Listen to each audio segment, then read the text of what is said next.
fans are in the stands. It's game night from the Duneland to the Northwest Crossroads, Hit hard from the backside. It is the Greater South Shore, inside the 20, the 10. He will score. and the Great Lakes. And there he goes. Goodbye touchdown. Our team of correspondents are covering every highlight, big play, and more. He's got time. Look at end zone. Deflected and picked off. From the game of the week to the beef of the week, our in-studio team keeps the chains moving First down. until the final whistle blows. Now, time for the kickoff on game night. The Northern Lights shined bright across the region this week, a beautiful spectacle of dazzling colors thrilling thousands of Northwest Indiana residents. While I truly enjoyed them, do you know what my favorite lights are? That's right, Friday Night Lights, baby. A beautiful spectacle of dazzling football action, thrilling thousands of Northwest Indiana residents. It's that time of the week for the only lights that matter, because this is Game Night presented by Purdue Federal Credit Union. We welcome the WJOB and JED TV listeners joining us for the pre- and post-game simulcasts. My name is Ben Kolodzinski, shining the spotlight on all of your prep football action. Our stars tonight, we have Andrew Johnson manning the switches. Kyle Svetanoff will be taking your calls. Tom Maloney will be providing regular scoreboard updates. And of course, our guy who shines brighter than the Aurora Borealis, Coach Wayne Svetanoff. Coach, how are you this evening? Oh, the bright lights is just here. I feel it. I'm great. Good. I am ready for football today, and we've got some good matchups to talk about, and it's another nice night for football. We cannot beat this weather this year. I have never seen at this point of the year, we're in week 8. We haven't had a rain out day. We normally get one or two of those a year. We haven't had a day because of weather where they've had to play Saturdays or anything like that. We've really been lucky. And, it's still, when I was walking into the station here a couple hours ago, it was still 85 degrees outside. Yeah. Now it is getting cooler at night. And, that for someone like me, a lineman, I need that cooler weather to survive. But, the weather is nothing to complain about this year. Nothing at all. I love it, and and I love the idea that we've got another great night of football. I can't wait. I can't wait. Our two main games that we're covering today are right up my alley, and we'll discuss the second one here in a bit. But our game of the week is Andrean traveling to Cedar Lake to take on Hanover Central. This is going to be a fun one. It is going to be a fun one, and I really think that, when people look at records, right. Hanover Central is undefeated, going for their second conference championship since moving up into the Northwest Crossroads. And then you've got the traditional power, Andrean. Right. And there's a couple of things going on here. When you look at the records, it looks like Hanover Central is going to dominate this. But this is an Andrean team. They're tough. And they've got two outstanding players. They've got a lot of them. But Billy Eilish is one, their quarterback. But James Finley is the other. What a man. James Football is what we've been calling him lately. And it's a very exciting player. And you got on the other side, Hanover Central. We've heard about Caden Verrett. Of course. And everything we've heard is very, very positive. Tremendous player. They now have Tommy Bonner as quarterback. Right, yeah. Really has come in and played very well for them for this first season. And then, they've got – this is special. This is a special game. Do you know why it's so special? Why is that, Wayne? Dylan Bowen is the brother of Drake Bowen, who played for Andrean, now playing for Notre Dame as middle linebacker. Right. But Dylan had a game-winning interception last week. He sure did. And he's playing for Hanover Central, so this is going to be a battle. A little bit of brother bragging rights going on here, maybe a little bit. So what I always thought was interesting, when Hanover Central moved up into the Northwest Crossroads, everyone was saying, well, how are they going to be? How can they handle the stronger competition? And you know what it's really turned out to be? how does Northwest Crossroads handle Hanover Central? This team has been steamrolling people. Now, they've had a couple close games here and there, but essentially, they've been running clocking, if that's a term. The clock has been running. The clock has been running because of the score differential. I mean, sorry, it's not like I speak for a living or anything, Wayne. But the bottom line is, Hanover's been killing people here, but tonight they do play a really tough Andrean 59er squad. And the Andrean has a good defense, yes, so it's going to be, a real good matchup. Hanover won last year; they were undefeated, and then so this is a big one, and it's at Hanover. Yeah. So that's going to be outstanding. We have Al Rodriguez is going to be at the game. Always entertaining with Al Rodriguez. Yeah. You never know what's going to happen when he's on the call. So we're really looking forward to that. Yeah. It's going to be a fun one. So the next game we're going to cover here is a game that is near and dear to my heart. It is our beef of the week. We've got Portage traveling south to take on Valparaiso, a game that I played in multiple times, and it was the fierce rivalry back in my day, but right now it's still a hot rivalry between these two communities. Well, what happened last week made it even hotter. Right. Number one, Portage came out with a 9-7 win over Michigan City, right, which surprised me and many people. They really played good defense against Michigan City, and City played pretty good defense too. It was a 9-7 game. But the other thing is the fact that, Valparaiso lost. And that's a big thing. They're coming off a difficult game for them. They lost, and they're home again. So this is going to be a good one. This is a good one. Right. I agree completely. So this is a traditional DAC rivalry. It's one of the big ones that have traveled back, for decades that these two teams have been playing well together. So, Valpo's looking to rebound from a loss, but Portage, they've got momentum behind them. As a coach, where do you want your team in this circumstance? Well, I'll tell you, anytime you can come in with a winning record, and especially against, this conference, schedule, and a good Michigan City team, you got to feel good about that. Sure. And, Coach Marshall has been around for a long time. He's an outstanding coach. He's going to have Valparaiso ready. And I know that kind of – Roy Richards won't admit this right now, but he spent sleepless nights over the weekend, no doubt about it. Know that Valparaiso has a chip on their shoulder. Yeah, they're going to be motivated, that's for sure. After not looking the best against Maryville last week, Valpo's going to have that factor to them, that kind of be on that edge. But Portage hasn't defeated Valpo in many years. So this is a circumstance where, hey, why can't Portage have a little bit of an edge to them as well? Maybe they smell a little blood in the water, and with that rivalry between these two teams, that could be pretty interesting. Yeah, I agree. Yeah, so just full disclosure to everybody here listening, I played in this game multiple times throughout my career, and my freshman, sophomore, and junior year, we won. There were close games. Portage was the only team that could really go toe-to-toe with us, but my senior year in sectionals was my final football game against the Portage Indians at Portage. So, tip of the cap to them, but, this is a little extra motivation here for me to see how this game turns out. Did your teams go against Bazia? We did, yes. Portage. We did. Ooh. Friend of the show, Coach Bazia. He's a wonderful person. But when you're going against him, there's no love lost there, right? But he was an excellent coach then. He's an excellent coach now. Yes, so, he is. And speaking of Coach Bazia, he's got an interesting game here tonight.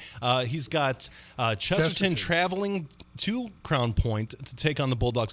Chesterton kind of up and down this season. Crown Point all up.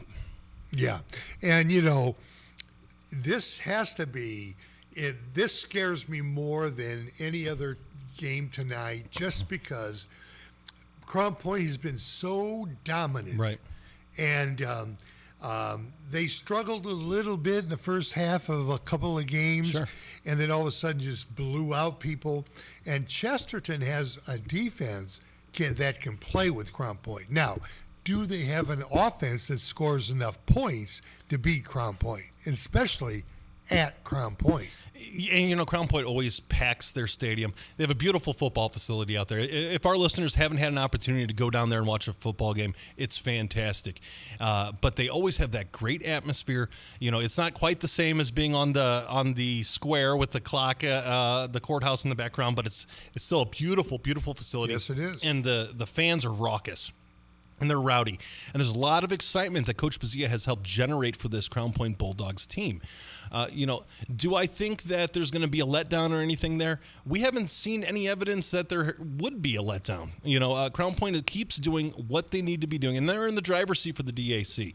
They can't slip up now and drop a game like this, and I think Coach Bazia will have them motivated for this game. Do, too. I really think that Coach Bazia will have them motivated, but this is, and we've said this in different games all year round, you can't let a Chesterton row get into that fourth quarter where they have a shot. Crown Point needs to put them away early, and Chesterton, they're going to come in and saying, this is not happening. Right. We're going to have a low-scoring game. We're going to keep it close, and that's what makes this contest such a good one. It'll be fun. Yeah, it'll be fun. And anytime that these DAC teams play each other, at least to me, familiarity breeds that contempt, and that's why we go out there and we play 4 quarters, because you never know what team can jump up and bite another team. So we'll have to see with that game. Another fun game here. Maryville is hosting Lake Central. Maryville coming off a big victory last week. Let's see how that momentum continues for them. Yeah, and, Lake Central needs this win. It'd be a nice one on the road, but I'm telling you, Michigan City and Coach Cease, they have done a very Lake good Central. job. Lake Central. I'm sorry. Yes. I'm sorry. Lake Central. But Maryville has really done a nice job so far. I believe, are they ranked in 4A? 5A? I would imagine. I don't know. I know they're ranked, but I don't know if they are they number ones. Or they're either 1 or 2. It depends on which poll you're looking at, if I remember correctly. Yeah, and Maryville has a lot of talent. They have a lot of girth on the offensive and defensive lines, and they've got a young man named John Peters that plays both ways. He is just amazing. Maryville, always well coached, always a lot of talent. I think that they're going to continue to be motivated so they can sharpen their blade here and get to a position where they can really do some damage in that 5A tournament. The draw's coming up. Yeah, what is it, next week, right? I believe. And so then we'll know what their path is. But, eventually, if chalk happens, they're going to meet Valpo, but they just beat Valpo heavily in the regular season. So it'll be interesting to see how that one goes. And before we move on, we do have our first on the field segment. We've got Mireille Fernandez. He is covering our Crown Point game that we were just talking about, and it is Chesterton at Crown Point. We've got Mireille Fernandez. Mireille, what's going on? Nothing much, guys. I'm doing good here. It's beautiful weather in Crown Point, Indiana. It's going to be a good one, I'll tell you that. So, Mireille, what do you think is the vibe there on campus right now? Well, the students are wearing their Bulldog blue, which, if you don't know, we wore a blue jersey last year during homecoming, and we went out to the practice field, or pregame, I should say, and we were wearing our red jerseys, and everybody was thinking we would wear blue, but that wasn't the case. We ran out there, and we were wearing red. So after that, we go into the locker room, and we see blue jerseys hanging up. So everyone's wearing their Bulldog blue, and they're very excited to see maybe if the Bulldogs come out there. But everyone knows it's going to be a good game. Crown Point's 7-0, and they're now number 7 in the state, and Chesterton is 5-2, which is one of the better teams we've played this season in the DAC. Yeah, Mireille, it's definitely a circumstance where Wayne was saying this Chesterton team may not be on the same talent level as Crown Point, but they're dangerous enough to, maybe put a scare into Crown Point, maybe take care of some business tonight.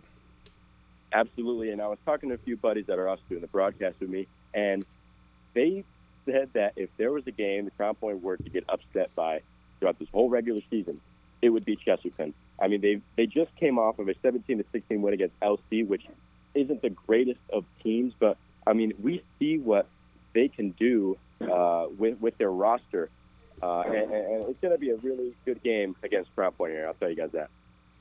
I really think that, this one I think Crown Point needs to get off to a 1 or 2 touchdown lead early and then hold that lead, because I like the way Chesterton plays defense, and I'm telling you, if they get into the fourth quarter, they can pull this out. Absolutely. Number 90 for Chesterton is really impressive. Last year, he, I don't want to say bullying, but it was a back-and-forth game between him and the now Buffalo player for Crown Point. He went to college playing for Buffalo, and Paul Clark, and it was a back-and-forth matchup between those two, and it's going to be really interesting to see what he can do against guys like Austin Rivera and Nolan Cicero, who have been really impressive up to this point of the year. So, Mireille, looking at this matchup, what do you think are the keys of this game? Well, Noah Ehrlich, he's a stud, and I'm going to leave it at that. I'll tell you his stats from last game. He went 15 for 20, 220 yards, 3 touchdowns, and I got to add, that's only in the first half. So, oh, wow. Yeah. Number one is Noah Ehrlich, and that secondary, he should be able to post that secondary for Chesterton. Another key is the defense. It's been the underlying factor. Everyone talks about the defense, but they just got their first shutout of the season last year of a 42-0 win against LaPorte. Right. That defense allowed -5 yards in the first half. Wow. And then they put their guys, they sat their guys and put in the JV kids. I mean, that defense has been stupendous for Crown Point all season long, and last year is just indicative of that. All right, thanks, Mireille. Anything you want to add before we let you go? Look out for Larry Ellison, Feed 3. They say that all around the school. They have shirts that say Feed 3, and they want to see Larry Ellison carrying the ball and making defenders miss, because when he gets the ball, he's lightning. Absolutely. All right, Mireille, great job. We're looking forward to hearing more from you as this game goes on. Absolutely. Thank you, guys. All right, thank you much. That is Mireille Fernandez with an on-the-field segment for Chesterton and Crown Point. And just on the opposite side of that, we've got Dr. Reed Amons with an on-the-field segment with Lake Central Maryville. Dr. Reed, what's going on?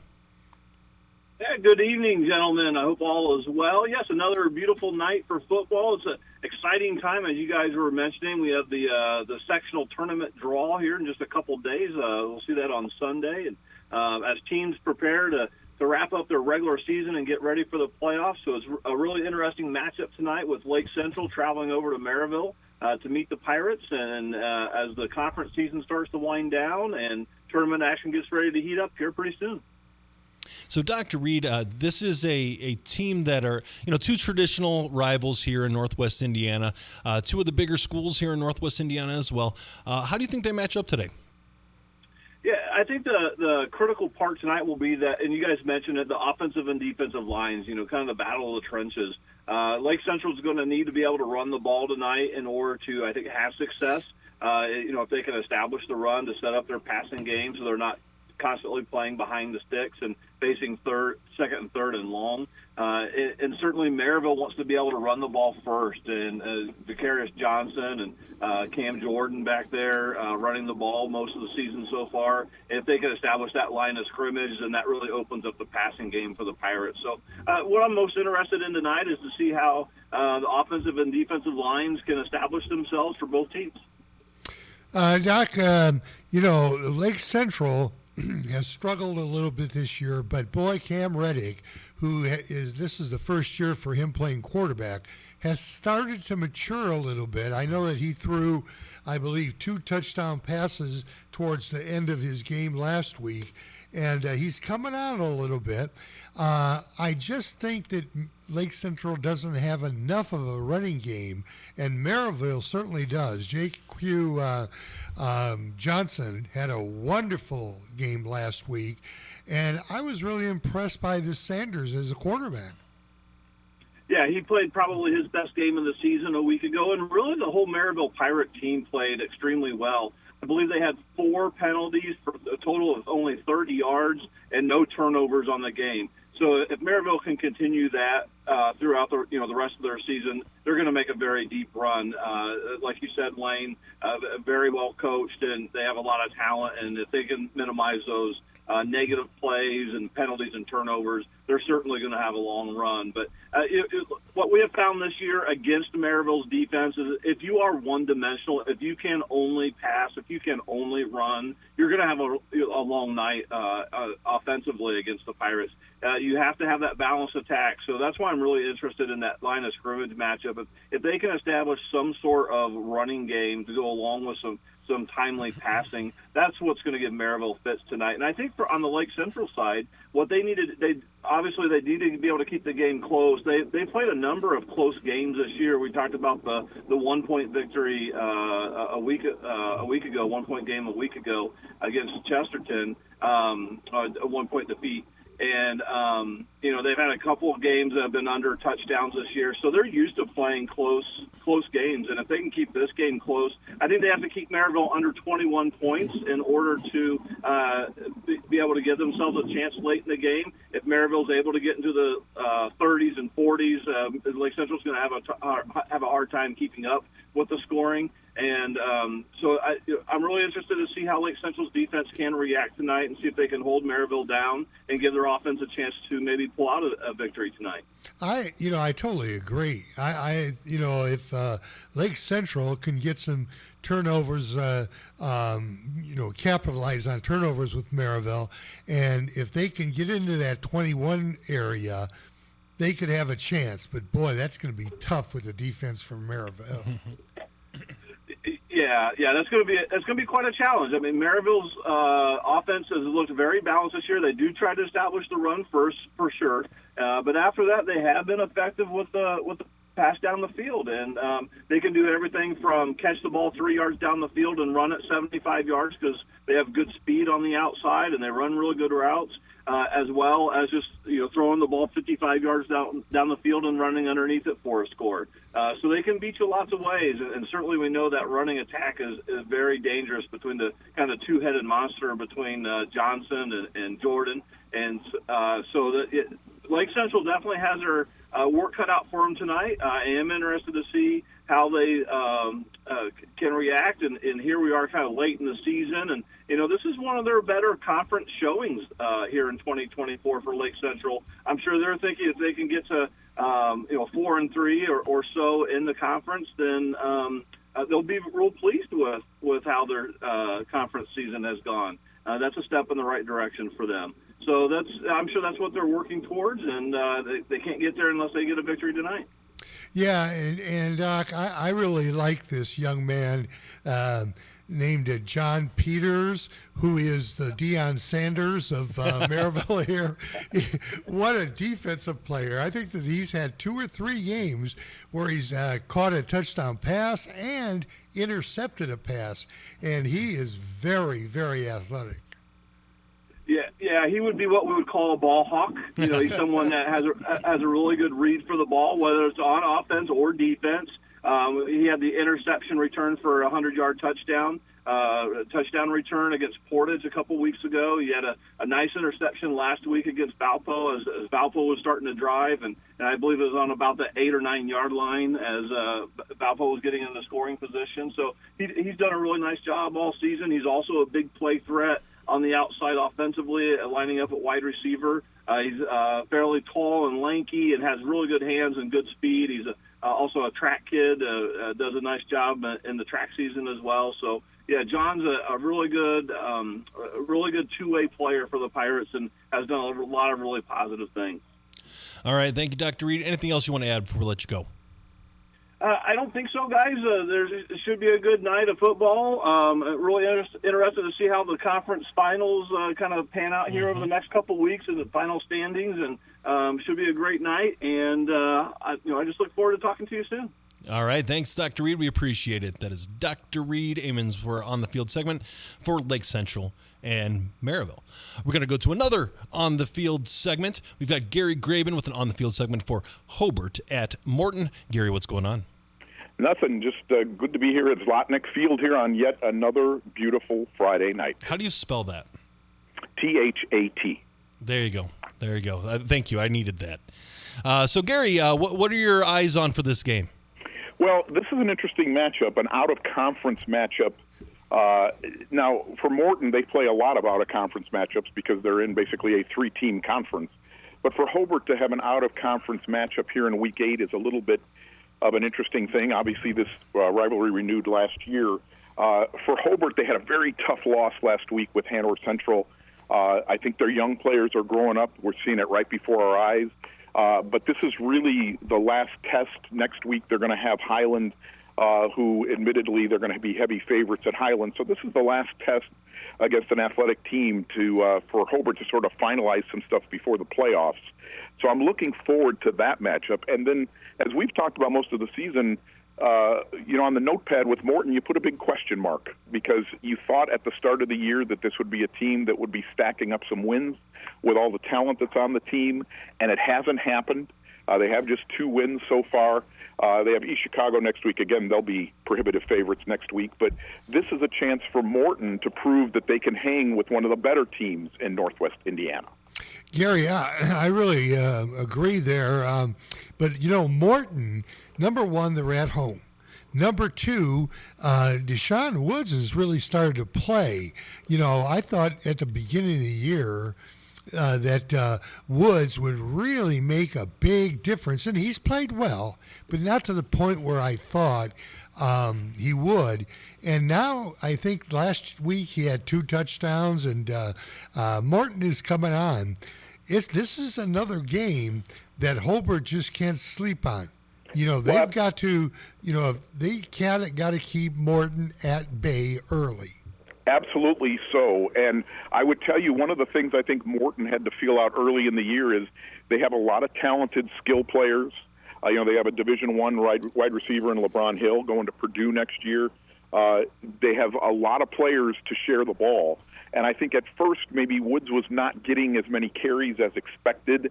Last year for Hammond Central, he was quite the workhorse, really having some dominant games. And I think Morton's been trying to figure out how to juggle the one football among a lot of talented skill players and also being able to play clean. They've had a lot of penalties throughout the season, still dealing with things like false starts and some of the issues that teams deal with. But it is the intriguing matchup because we know this Hobart defense is good. They're going to try to contain the Holland Harris in the pocket, not let him get out, and try to get pressure on him so they can't go deep. Because if he has time to throw deep, that's where Morton has some advantages against the secondary. But if the pressure is on, and we've seen Hobart be able to get pressure on the quarterback without having to send extra players this year. So really look for that matchup here tonight. I think that's going to be a key. Our Hobart fans, very knowledgeable fans, just so they know, all the Morton key players to watch are single-digit players. Okay. Because Deshaun Woods is number 1, LeBron Hill's 5, Freddie Brown, another D1 player, is number 6, and Holland Harris is number 7. So if you see the single-digit players out there, that's probably where the ball's going. Fair enough. Not to correct you live on air here, Gary, but LeBron Hill actually reopened his commitment from Purdue this past week. Unsurprisingly due to Purdue's win-loss total and their, performance as of late. So he's actually going to be a highly sought-after recruit for any number of Division I colleges here. The talent here on Morton is astronomical. Why do you think their record isn't quite where it needs to be? Well, again, as we talked about here, I think a little bit of juggling who's going to get the ball, making the right decisions, Harris making the right decisions at quarterback, who to get the ball to. I think it's been a work in progress. Mm-hmm. Remember, some key players actually came over during the summer from Hammond Central and transferred over to Morton. And so blending and homogenizing all of this together, I think, has been the project for this entire season. So we're going to see, again, as they head toward the playoffs, where this team stands. And I think tonight really is the last chance in the regular season for Morton to show that they're going to be a player in the playoffs instead of going home early. Ben just made a comment here, and boy, I'm puzzled by this. And this is not only for Hill, the young man, but kids today. If a program is struggling, like Purdue is right now a little bit, it's a Big Ten school. Right. And if he thinks that he can go up higher, in some level, I would rather, and this is just me, I would rather go play at a Big Ten school and maybe have a better chance of actually getting on the field. Yeah, you never know. Yeah. Well, again, I would say, all of us attended Big Ten universities. The experience at a Big Ten university is second to none. Right. But, again, we are dealing with kids that view things differently now. We know the NIL is a big part of that. LeBron Hill, when you look at his metrics here, he is 6'5", 185. There are not many wide receivers that I have seen that size in the years of doing this. He is definitely a Division I body, but to leave what arguably, with the SEC and the Big Ten, really the two power conferences, I know technically there are more, but in football those are the two, to leave a school in one of those conferences is an interesting decision. But again, kids, we see that even when they're at the school, they leave very easily now. So it doesn't surprise you that kids would change their mind before they ever get there. So an interesting situation. Again, I was not aware of that, Ben. I'm glad you informed me on that. But again, I think we're going to see more of this as the years go by, not less. We'll have to see. It's a unique world that we live in for college sports. But the bottom line is, even as a Boilermaker here, best of luck to LeBron Hill wherever he decides to go. Yeah, from all reports that I've heard, he's a good kid. He's a heck of an athlete, and so best of luck to him. And he could go to IU. There could be other spots that he could hit. So, anyways, Gary, back on to this game. Is there anything else you want to add about Hobart and Morton before we let you go? Well, again, for Hobart, we talked about the two-headed backfield. Willie Shear's been getting a lot of the touches now that he's healthy, but don't sleep on Max Pickett. And then I know your favorite player in the region for you guys, good old Aiden Cash, because he's not just cash. He's cash money. Cash money. So those guys are growing up before our eyes. We've seen Cash have some big games. And again, the play calling has been pretty creative here, getting him the ball in certain situations. So looking for that and really keying in on if this Hobart defense can get the pressure on Harris in the backfield to make Morton have to hurry. Because if that happens, it's going to be a long night for the Governors. And by the way, I would also say Coach Zlotnick was my freshman PE teacher, so I can spell Zlotnick for you if you really want me to. We'll get you in your next update. We'll pop quiz you on that one. By the way, next time you guys have Dr. Reed Amons on, he's got a trivia question for you guys this week. Oh. I only heard the back half of him. I don't think he sprung it on you, but he's got a trivia question for you this week. So in a lull moment here, if nobody's on hold behind him, have him give you the trivia question. All right. A little foreshadowing here, a little Easter egg, a nugget of intrigue from Gary Graben. We appreciate it, Gary. Sounds good, boys. Have a great show. All right, thank you much. That was Gary Graben with an on-the-field segment from Hobart at Morton. And we're reaching the middle of the hour here. We're going to go ahead and take a quick break on 89.1 FM, the Lakeshore. This is Game Night, live on Lakeshore Public Media, 89.1 FM. Streaming online at lakeshorepublicmedia.org, Facebook, and YouTube. Calling all 59ers, Slicers, and Wildcats. Do you have your high school debit card yet? Show your school pride everywhere you go, whether it's Friday night lights or your Monday morning commute. Get yours today at your local Purdue Federal Credit Union branch or learn more at purduefed.com. Thinking of going to college? What do you plan to major in? At Ivy Tech Community College, they major in successful careers for you and all of their students. With locations in Michigan City, LaPorte, and Valparaiso, new classes start every few weeks. To get started, visit ivytech.edu. Again, it's ivytech.edu. Ivy Tech students are Indiana's future. Liskey and Nondorf Family Dentistry, located in Valparaiso, provides general, restorative, and cosmetic services for Northwest Indiana families. All that is good begins with a smile. Learn more at liskeyandnondorf.com. Next time on It's Been a Minute, we reach the final stop in our SmackDown debate series, my stomping grounds of Detroit, Michigan. We're debating the most influential things to come out of the Motor City. Will it be Motown, techno, or maybe even the host of this show? We came in swinging, but I think the gloves are going to come off. Hit me with your best shot. That's next time on It's Been a Minute from NPR. Tune in Saturday evening at 6 and Sunday evening at 5. here on Lakeshore Public Media. As you travel across Northwest Indiana and into Chicago, take Lakeshore Public Media 89.1 FM along for the ride. With our newly expanded signal, we're with you from the southern corner of Michigan and into Chicago, and of course across Northwest Indiana. From the dunes at Lake Michigan to the windmills of Wolcott, Lakeshore Public Media 89.1 FM is along for the ride, wherever you call home. In the summer of 2011, when I was 38 years old, I got an email from a lady with an adoption agency, my adoption agency. She was looking for someone with my name. I felt skeptical. Was this a scam? Join us for stories of the startling and astounding. That's next time on the Moth Radio Hour from PRX. Tune in Saturday morning at 11 and Sunday afternoon at 1 here on Lakeshore Public Media. Now, back to the action here on Game Night.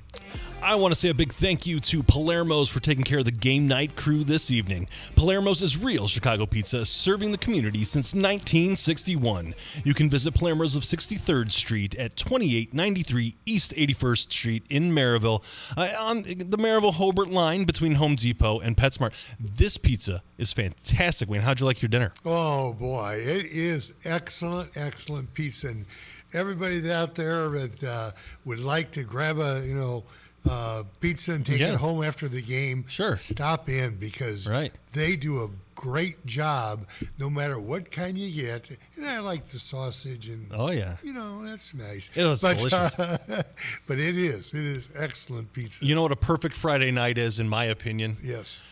Grabbing a Palermo's pizza, taking it home, and watching us for 4 hours every Friday night here on Lakeshore Public Media. Really? That's fantastic. But I can't watch myself, so I get the pizza here. Oh, okay. Yeah. That's good. Yeah, but that would be a perfect Friday night, in my opinion, here. So, without further ado, Wayne, do you know what time it is? I think so. Wayne's World, party time, excellent.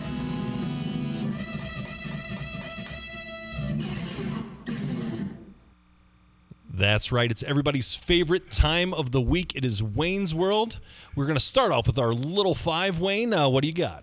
Well, Bishop Knoll is playing very well right now. They're one down. You're 3-4 on the season, but they hold that number 5 spot with our Little Five. West Side is 4-3, and they've got a good game tonight. West Side and Bishop Knoll, tangling each other. It's at West Side. River Forest is 4-3, and we talked about Aiden Silver for like the last 2 years. He's tough. Johnny do everything here on their offense. Boone Grove playing much better. We're going to get the more depth on Boone Grove in a minute here. They're second, and then West Central is number 1 in the Little Five, 5-2. So some names here that are ominously missing from the Little Five, but we'll recap here. We're going to go at number 5. We've got Bishop Knoll at a 3-4 record. Number 4, we've got West Side at 4-3. Number 3, we've got River Forest at 4-3. Number 2, we've got Boone Grove also at 4-3. And number 1, West Central at a solid 5-2. So that's our Little Five. I've got no critiques. I think you're doing pretty good here, Wayne. Well, thank you. Let's move on to the top 10. Sure. Number 10, Wheeler, playing much, much better. Boy, that Ortiz, the young man, Jaden Ortiz, is just outstanding. And they're at 10 at 5-2. Knox is 9 at 5-2. And these two, really could be interchangeable. I just think that Knox may play a little better schedule, but still, they're right there nip and tuck on those two. Hobart is 4-3. They're number 8. Tough week last week. They can get better tonight. Chesterton is 5-2. They're number 7, and I really like the way they're, Govia, the quarterback for Chesterton, is taking over for McCormick, who is out this year. There's number 7, Valparaiso, 4-3, And I think that, Valpo needs to make a statement this week. Yeah, I think so too. If you're looking at Valparaiso, if you're just looking at the records here, all three of Valparaiso's losses have been to really good opponents. But the bottom line is they are losses. So that's why they are sliding down the rankings That's right. here. And not sliding down the rankings. Oh, Number boy. 5 is North Judson, who is just pummeling the teams. They're 7-0. And they're beating the living out of people. Yeah, they're beating the tar out of 1A, that's for sure. They are currently ranked number 1 in 1A, and they are a freight train right now. So, and Hanover Central, number 4, 6-1, only lost to a outstanding team from Indianapolis, Chittard, and really had a nice victory last week. Hanover did. And now they've got a big one, the game of the week. Right. Andrain coming in. Griffith, still undefeated. 3. What? They are just killing it. This has been my favorite team to follow here in Northwest Indiana. The Griffith Panthers, they are back to their winning ways. For a team that's still pretty young, they're really well coached by Phil Mason. 7-0, and people might be rolling their eyes. Hey, Griffith, they're ranked number 3. You know what? They're beating everybody. Yes. So they've earned their right here on 7. They certainly have, and we'll talk about their game today. Right. Pretty soon. And then Maryville is number 2, 6-1, proven they belong in that spot. Just ask Valpo. And, Maryville's playing very, very well. And then the number 1 team in the nation, in the state, Crown Point Bulldogs, 7-0. Beware of Chesterton and the Trojans. Don't go for the horse, the wooden horse. Oh my goodness! You got a little bit of a history teacher, history lesson here for us. I think that's fair. Crown Point at number 1. So to recap the top 10, we've got number 10 Wheeler at 5-2, number 9 Knox also at 5-2. You've got Hobart at number 8. They are 4-3. Number 7 is Chesterton at 5-2. Number 6 is Valparaiso at 4-3. North Judson, San Pierre. The Blue Jays have moved in to number 5 in the top 10 at 7-0. Hanover Central is number 4 at 6-1. Griffith, the Panthers are 7-0, and they are our number 3 ranked team in Northwest Indiana. Our number 2 ranked team in Northwest Indiana is the Maryville Pirates at 6-1. And of course, who else could it be? The number 1 team in Northwest Indiana, the Crown Point Bulldogs at 7-0. So at any minute now, we're going to have a special guest here on our program here. Wayne, what are some of the games that you're looking forward to here in this game? Well, one of them I want to talk about here is the Lowell at Munster. Oh, yeah. Munster has started to play well. Sam Sudik is a heck of a running back for Munster. And Munster this season actually scored 41 points. Right. And then you've got Lowell, who had started slow. And this is something Lowell has done season after season. Right. They start slowly, then they start to build, and now they've got some momentum. This is going to be a tough one. I think so. And you always play that game between, the momentum and the success factor. Is it better to be hungry or better to be rolling? It's going to be very interesting to see how that works here in some of these games. And remember, this is not at Lowell. And I think Lowell always plays well at home, but this is at Munster. So this is going to be one I want to watch. Yeah, I think it's going to be very interesting here. Another game that I've got my eye on here, Boone Grove at Lake Station. Boone Grove's playing some good football right now, but Lake Station's been tough. Yeah, Lake Station has been tough. Boone Grove with Matt Rowland and Sierra Del Rio. Whew, we'll talk a little bit about them later in the show, but Boone Grove has really started to find their momentum. Rowland has found his top receiver, and I think that this is going to be a good game. Yeah, I think so too. It's definitely something that is, a very fun matchup. A lot of interesting offensive formations in there. Some passing, some good running, some quarterback keepers. That sort of thing is going to be really, really nice. I like I'm going to look at this, Calumet at Griffith. Yeah. Griffith's undefeated, but Calumet has played some really good ball. They've got some speed in the backfield. And, again, this is another one that the game's at Griffith. And, I really think that sometimes home teams have a little advantage being at home. Oh, of course. This could be a game Griffith shows even more. They're undefeated. Well, they're undefeated. Yeah. Number 3 in the rankings right. here. So Wayne, I'm going to go ahead. I'm going to give you a little bit of a break now. We've got a special guest coming in, and we'll go ahead and bring him on in. So let's let's do that. All right. So, we're very excited. We've been blessed here at Lakeshore Public Media to have some tremendous support here from the local community and local businesses. And one of our favorite people and favorite supporters here and our main show sponsor for the show this year is Purdue Federal Credit Union. And, the listeners are not shy when I hear the word Purdue. I get awfully excited, right? And they are affiliated with the school, but not exactly. Go ahead and we've got Matt Shire here with Purdue Federal Credit Union, and he is joining us now. Welcome, Matt. Thanks for being here. Thank you for having me. It's always fun to come in and get a chance to talk some football and talk about football in the area and, talk about Purdue Fed. So well, let's talk about Purdue Fed.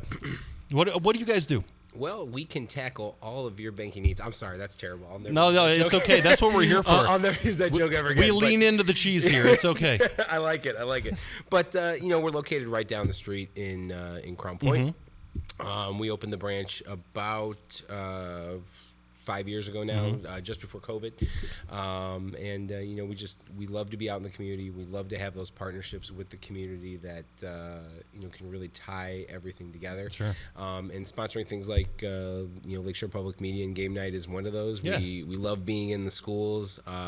For anyone that doesn't know, the state of Indiana has moved to requiring financial empowerment as part of graduating seniors education, which I think is a great thing. Great. So we look to help out schools with that because, we've been given those presentations for some times. I give those presentations, and a lot of times that information that people are getting is things that they haven't seen their whole life. So sure. It's good to have that exposure. The financial lessons that I learned growing up, I learned how to balance a checkbook. Yep. And I haven't touched my checkbook since right after college. But the bottom line is but the bottom line is that's excellent education, and it's a good way to help empower our youth here in Northwest Indiana. Absolutely, because sports teaches a lot, and I firmly believe that. Teamwork, hard work.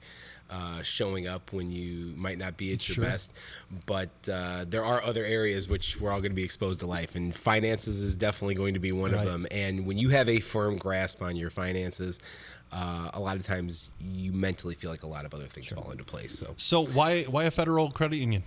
In what regard? Why do I work there? No, why would I? Why do our listeners want to go to a credit union versus a bank or a local, type deal? Well, credit unions and banks differ insofar as credit unions are collective and banks answer to shareholders. So any business's job is going to be to generate profit, and that's just the facts of a general business. Whereas with a credit union, each person is a member of the credit union, and it just structures the decision making a lot differently. We're able to offer better rates on loans, better rates on deposit products, things of that nature, and one area that credit unions have typically been behind in the past, the technology, is an area where there's been a lot of catch up. So there's any 18-year-old coming out of college could probably put together an app. So So we've taken full advantage of that. We do not have, but no, our products in that regard in the digital market are on par with anyone out there. So we're very proud of that. So, you've obviously, you and Purdue Federal Credit Union have been involved in Northwest Indiana. Right. And, you're out there, you're helping teach the youth, and obviously you've been involved with sports as well. You said you've gone to a couple games this year. Yep. You've covered, or not covered, you've seen Crown Point play, you've seen Andrean play. What has been your vibe of the season so far this year? Watch out for Crown Point. Yeah, no kidding, right? I mean, when the game is over at halftime, and you have the luxury of putting in JV players who are getting that exposure and getting that play time. It's just as a Portage graduate, it is nice to see Buzz have that type of success over in Crown Point after so long building a great program there. Shame to see him doing it elsewhere, but that's right. But a good coach is a good coach. A good coach is a great coach is a great coach. Exactly. Yeah, absolutely. Exactly. So it's nice to see him having that success. In terms of around the region, I wish maybe my Indians could do a little bit better. Sure. But hey, you know what? They're doing okay this year. They've racked up a couple wins, and their coach is really great. Coach Roy Rodriguez. Right. And they're actually our beef of the week this week. So that is our rivalry game this week. So it's my Valparaiso Vikings versus your Portage Indians. So we will see how that turns out. I've been hearing through the grapevine that Valpo might be a little overrated this year, but I mean, I don't know. We got some trash talking already here. That's probably the inner Viking hate coming out of me. I apologize, but we love Valpo. You can come on down anytime. Always a businessman, this Matt Shire.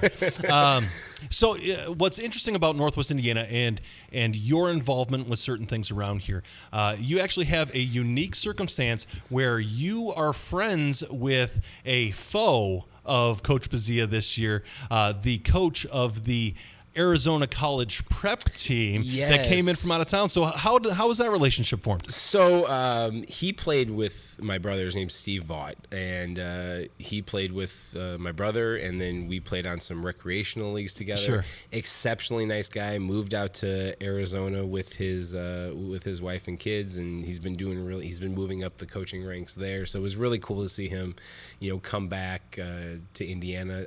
I would venture to say he also wished the game would have gone a different way. Sure. But just having that connection, being someone that Buzz had coached, right, and seeing that, you're just kind of having that knowledge passed down generationally. It was just really cool to. It is cool to kind of see that concept play out. So. You're teaching the next generation. And that's what you're doing right now with Purdue Federal Credit Union. You are teaching the next generation of young adults, soon to be adults, right? Financial literacy. How does someone who might be interested in learning these things get involved with that sort of thing? So. We partner with businesses to make them select employee groups. So our largest select employee group are Purdue alumni, Purdue faculty, Purdue students. That's our close connection to the university. It's obviously our largest select employee group. So we have those relationships with P&W and the home campus at Lafayette as well. But I can actually bring any business on in that regard to be a select employee group. So Lakeshore Public Media. You guys are actually a select employee group of ours, so anyone here can come in and take advantage of our products. We also extend those financial empowerment opportunities to them as well. I'll put on lunch and learns, tackle some of those things, because when you are talking with your employees about how to use your finances more efficiently, they are less likely to go look to make more money elsewhere. Sure, yeah. So and plus, you want that quality of life for your employees. You want your employees to feel comfortable when they go home. You want them not to be dealing with the stresses of money as much. But we'll put on a bunch of different topics. Talking about credit, talking about how to budget, planning for retirement. General practices you want to undergo. So yeah, those are some of the things that we work with businesses on. And if someone ever wants to take that on, they can reach out to me at any time, and I will get them signed up as soon as possible. Great.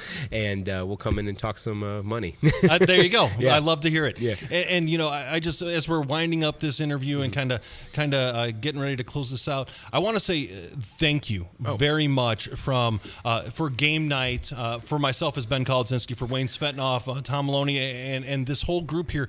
What you have done to help support us here in Northwest Indiana. It truly means a lot. And we love the fact that you support local sports, you support local schools, and you support local education here. That is what we're looking for in Northwest Indiana. And you folks have done an excellent job at promoting what is good in Northwest Indiana. And I want to say thank you here for that. Well, you're very welcome. And again, thank you for having me. And this is always a good time to come out, get a chance to talk a little bit about business and maybe a little bit about pleasure. Sure. It's the realm of football, right.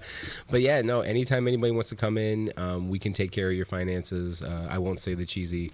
Oh, you can. Come on, Britt. We'll come in to tackle your finances. See that? You're a natural. You are a natural. That's such a bad line. I love it. Matt, anything else that you want to add before we let you go? No, just again, thank you for having me in. We would love for the opportunity to earn everyone's business, and I hope all these schools out there are out there giving their best effort. The kids stay healthy, and where the chips fall where they may. I'd like to see Crown Point actually go all the way this time. They very well could. They very well could, So. All right, thank you much. That is Matt Shire Thank with you very much. Purdue Federal Credit Union, our main show sponsor. Thank you very much, Matt. We appreciate all of the hard work and help that you've done for us here. So we're going to bring Wayne back here, back here onto set.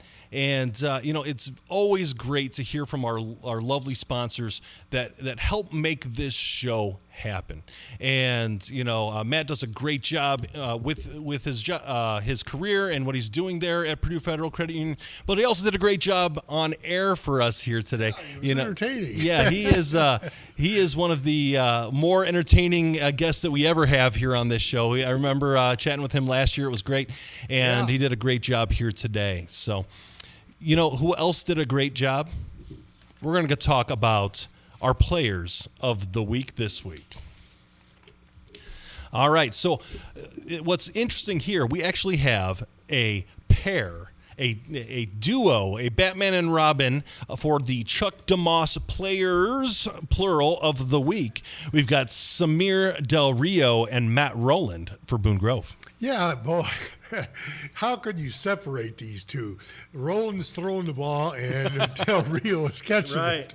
And they had 6 touchdowns versus Whiting. They are really on a roll. Another team in that area that's really on a roll, we've got Jaden Ortiz with Wheeler. I'm telling you, he's played so well the last 4 or 5 games. Really, I think he's averaging 4 touchdowns a game in the last 4 games that he's played in. He has really come on strong. He had 4 against Calumet last week. Yeah, excuse me. Yeah, it's definitely an excellent kind of outburst here for Jaden Ortiz. Another player that we have been already spoken about today, but we have already spoken about for the last couple of years. We've got Aiden Silver. 2 touchdowns, 275 total yards. Right. Okay. And versus Bishop Knoll, Silver really took it over. Absolutely. And another player that's been taking things over this year, we've got Caden Verrett with Hanover Central. Boy, he is so tough to guard and stop. 2 touchdowns last week and 201 yards against a very good Hooper team. Yeah, and Hanover Central is a very good team in themselves. So, you had a strength-on-strength situation last week, and Hanover Central came out on top. And then you've got Deshaun Woods with Morton. Yeah, 2 touchdowns, 133 yards against Hammond Central. This was a big game for Woods because his brother went to Hammond Central last year, and then Deshaun transferred to Morton, and it was a big game for him, and he's starting to really mature and be able to find the holes, and Morton is playing so much better when Woods plays well. When you have that high level of talent, if you're playing well, your team's probably going to be successful for sure. Speaking of a high level of talent, we've got J.Q. Johnson with Maryville. Yeah, 2 touchdowns, 133 yards versus Valparaiso, and that's saying something. Valpo's defense is good. They are, yeah. And to be able to run for 133 yards, congratulations to Johnson, but congratulations to Maryville's offensive linemen. And speaking of a team that's kind of on the resurgence this year, you've got Sam Sudik with Munster. Yeah, 3 touchdowns versus Highland last week. And, I really like this Sudak young man. And I think that, honestly, Munster's starting to make a turn. They're going to give Lowell today a good run. It's going to be tough. Yeah. We're going to see how that game goes. How that game goes will be exciting. But, enough about the offense, Wayne. Let's talk about some defense, right? And we've already mentioned this name here before. We've got Dylan Bowen with Hanover Central. He had a game-winning interception versus Hobart. Put that game on ice. Ooh, yes.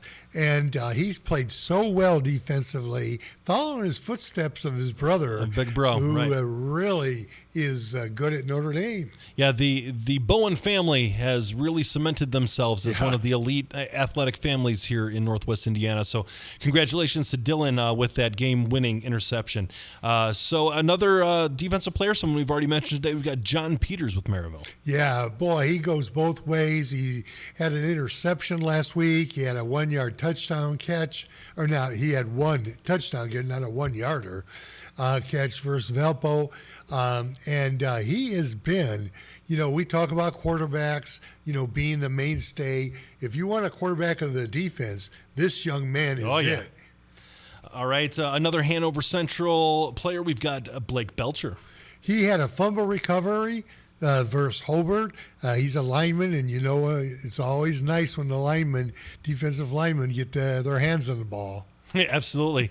That was like my best thing that I could possibly do. If ever I got my hands on the ball, that means either something really went bad or I got really lucky. So that's an interesting circumstance there. And then we have Bryce Tolliver with Hobart. Yeah, he had an interception for Hanover Central, and that just bodes so well for the defense of Hanover. They're just not an offensive juggernaut. They're a very good defense. They're tough. So we're looking at special teams. Yeah, we're going to go to special teams here. We're going to go to Danny Louie with Portage. Yeah, 38-yard field goal versus Michigan City. And remember, this game, Portage won it 9-7. Yeah. So that field goal was big. Big. So, he had 3. Yeah, essentially a game-winning field goal there for Mr. Louie there. And then we've got, for Chesterton, we've got Drew Pacilio. Yeah, and he had a field goal against Lake Central, and I believe that Chesterton won that with a 2-point victory over Lake Central. So that was a killer for Lake Central. Absolutely. I've always said that there are 3 things that are a key to success in Northwest Indiana football: a good line, a good running back, and a good kicker. Right. And then if you have a good quarterback, that also helps. But if you can have those 3 things, you're going to see at least some success here. Yeah. So good on those kickers here. What about some players we haven't heard much of this year? Some unknown players of the week. We've got Colton Scott with Lowell. Colton Scott has been their quarterback, and he had 1 touchdown, 80 yards versus Kankakee Valley, and he's starting to feel his oats also. He played much, much better against KV last week, and I think he's a comer. Speaking of Lowell, we also have Brody Kalwinski. Yeah, and he had 2 TDs versus Kankakee Valley. This is just, re-emphasizes that Lowell is making a mark. They're starting to make that turn. They do it every year. Yep, they do it every year. They get mature, and then they start moving in the right direction. So, all right, just a couple more here. We've got Holland Harris with Morton. 2 touchdowns, 220 yards versus Hammond Central, and Morton's going to have to make sure they protect him. We talked about him earlier. Right. They have to protect him if they're going to be a challenge to Hobart tonight. And then our last unknown player of the week, we've got Jordan Sanders with Maryville. He's doing such a nice job. Last year, I think they kind of switched quarterbacks back and forth. Jordan kind of has taken over. He had 2 touchdowns, 128 yards versus Valparaiso. All right, thank you much. Those are our players of the week. But a special congratulations to our two Chuck DeMoss players of the week. We've got Samir Del Rio and Matt Rowland with Boone Grove combining for 6 touchdowns versus Whiting. Well, the ball is getting ready to be kicked off, and we're getting ready to take a little bit of a water break here on 89.1 FM, the Lakeshore.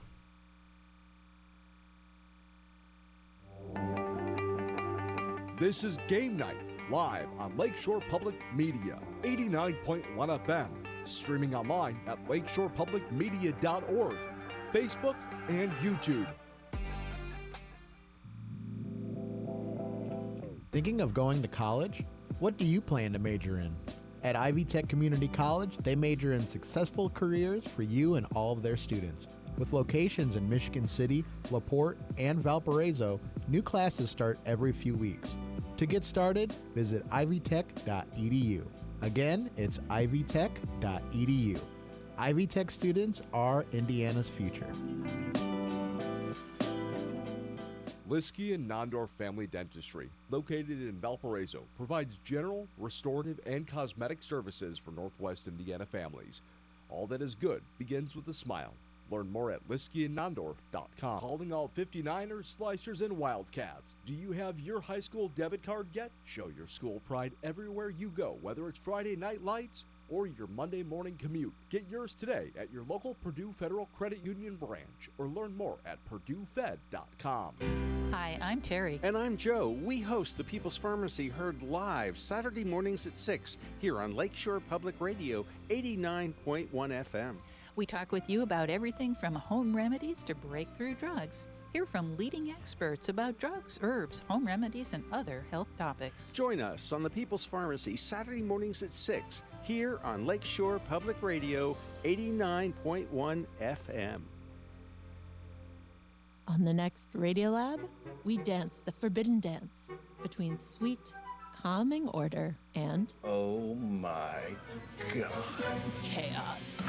Dead. Extinct. 3 stories. It's like a microbial Game of Thrones. About our natural world. The circle of life. And the harmonious pattern underneath it that may or may not exist. Life in a barrel. That's on the next Radiolab. Tune in Saturday at noon and Sunday afternoon at 2 here on Lakeshore Public Media. You're listening to Lakeshore Public Media 89.1 FM, WLPR FM Lowell. Your home for local news, traffic, weather, sports, and more. Streaming online at lakeshorepublicmedia.org. Members of a religious movement claim God is speaking to them. That is my main call, to be a prophet to the nation.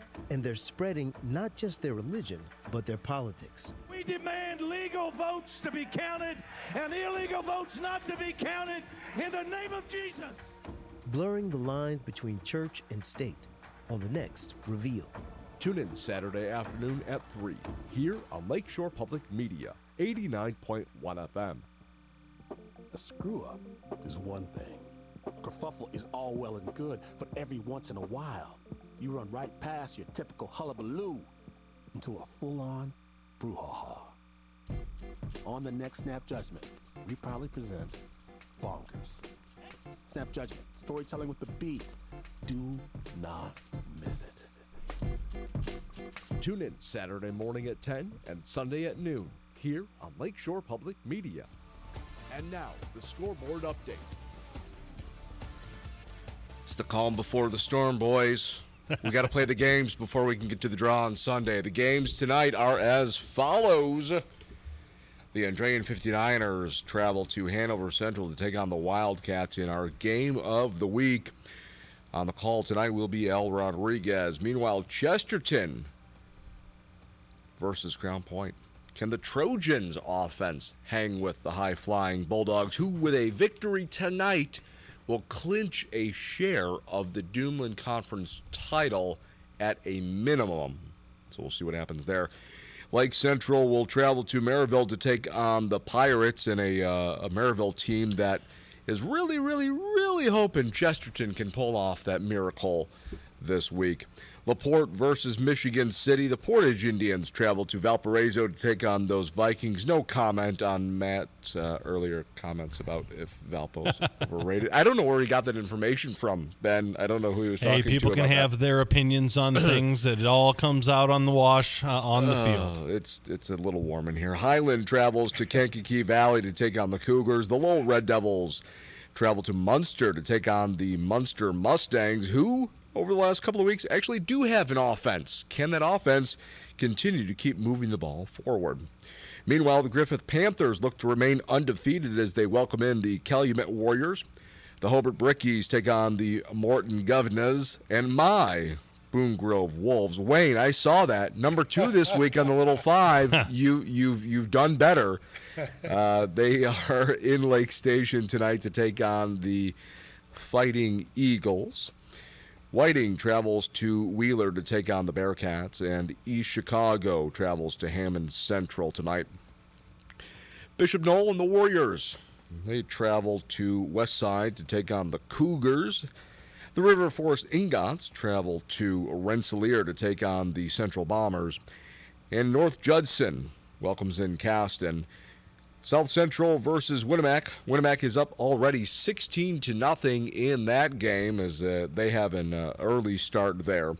Tri-County versus Bowman is a 6 o'clock as well, though we don't have updates there. And Knox versus Bremen to take on the Lions. And fellas, if I can for just a moment, I know I've made this comment before on the show. The names of the schools for their mascots, I think Northwest Indiana needs to impose some sort of a rule that there can only be one Warrior, there can only be one Indian. And I say this because Bishop Knoll, right? When I was a kid, when I was a little guy playing football, that I probably should not have been playing football, we were the St. Anne Saints. Oh, yeah. Why not the Saints? Why do we need more Warriors? We need more Saints on a Friday night than we need Warriors on a Friday night. I'm just saying. I'm not picking on Bishop Knoll specifically. Fair enough. All right, go Boone Grove. Let the Saints come marching in. All right, thank you, Tom. We appreciate it. That was our scoreboard update. Ben Kolodzinski back with Wayne Svetanoff. We already have callers calling in. We've got Reed Amons with an update from Lake Central Maryville. Dr. Reed, what's going on?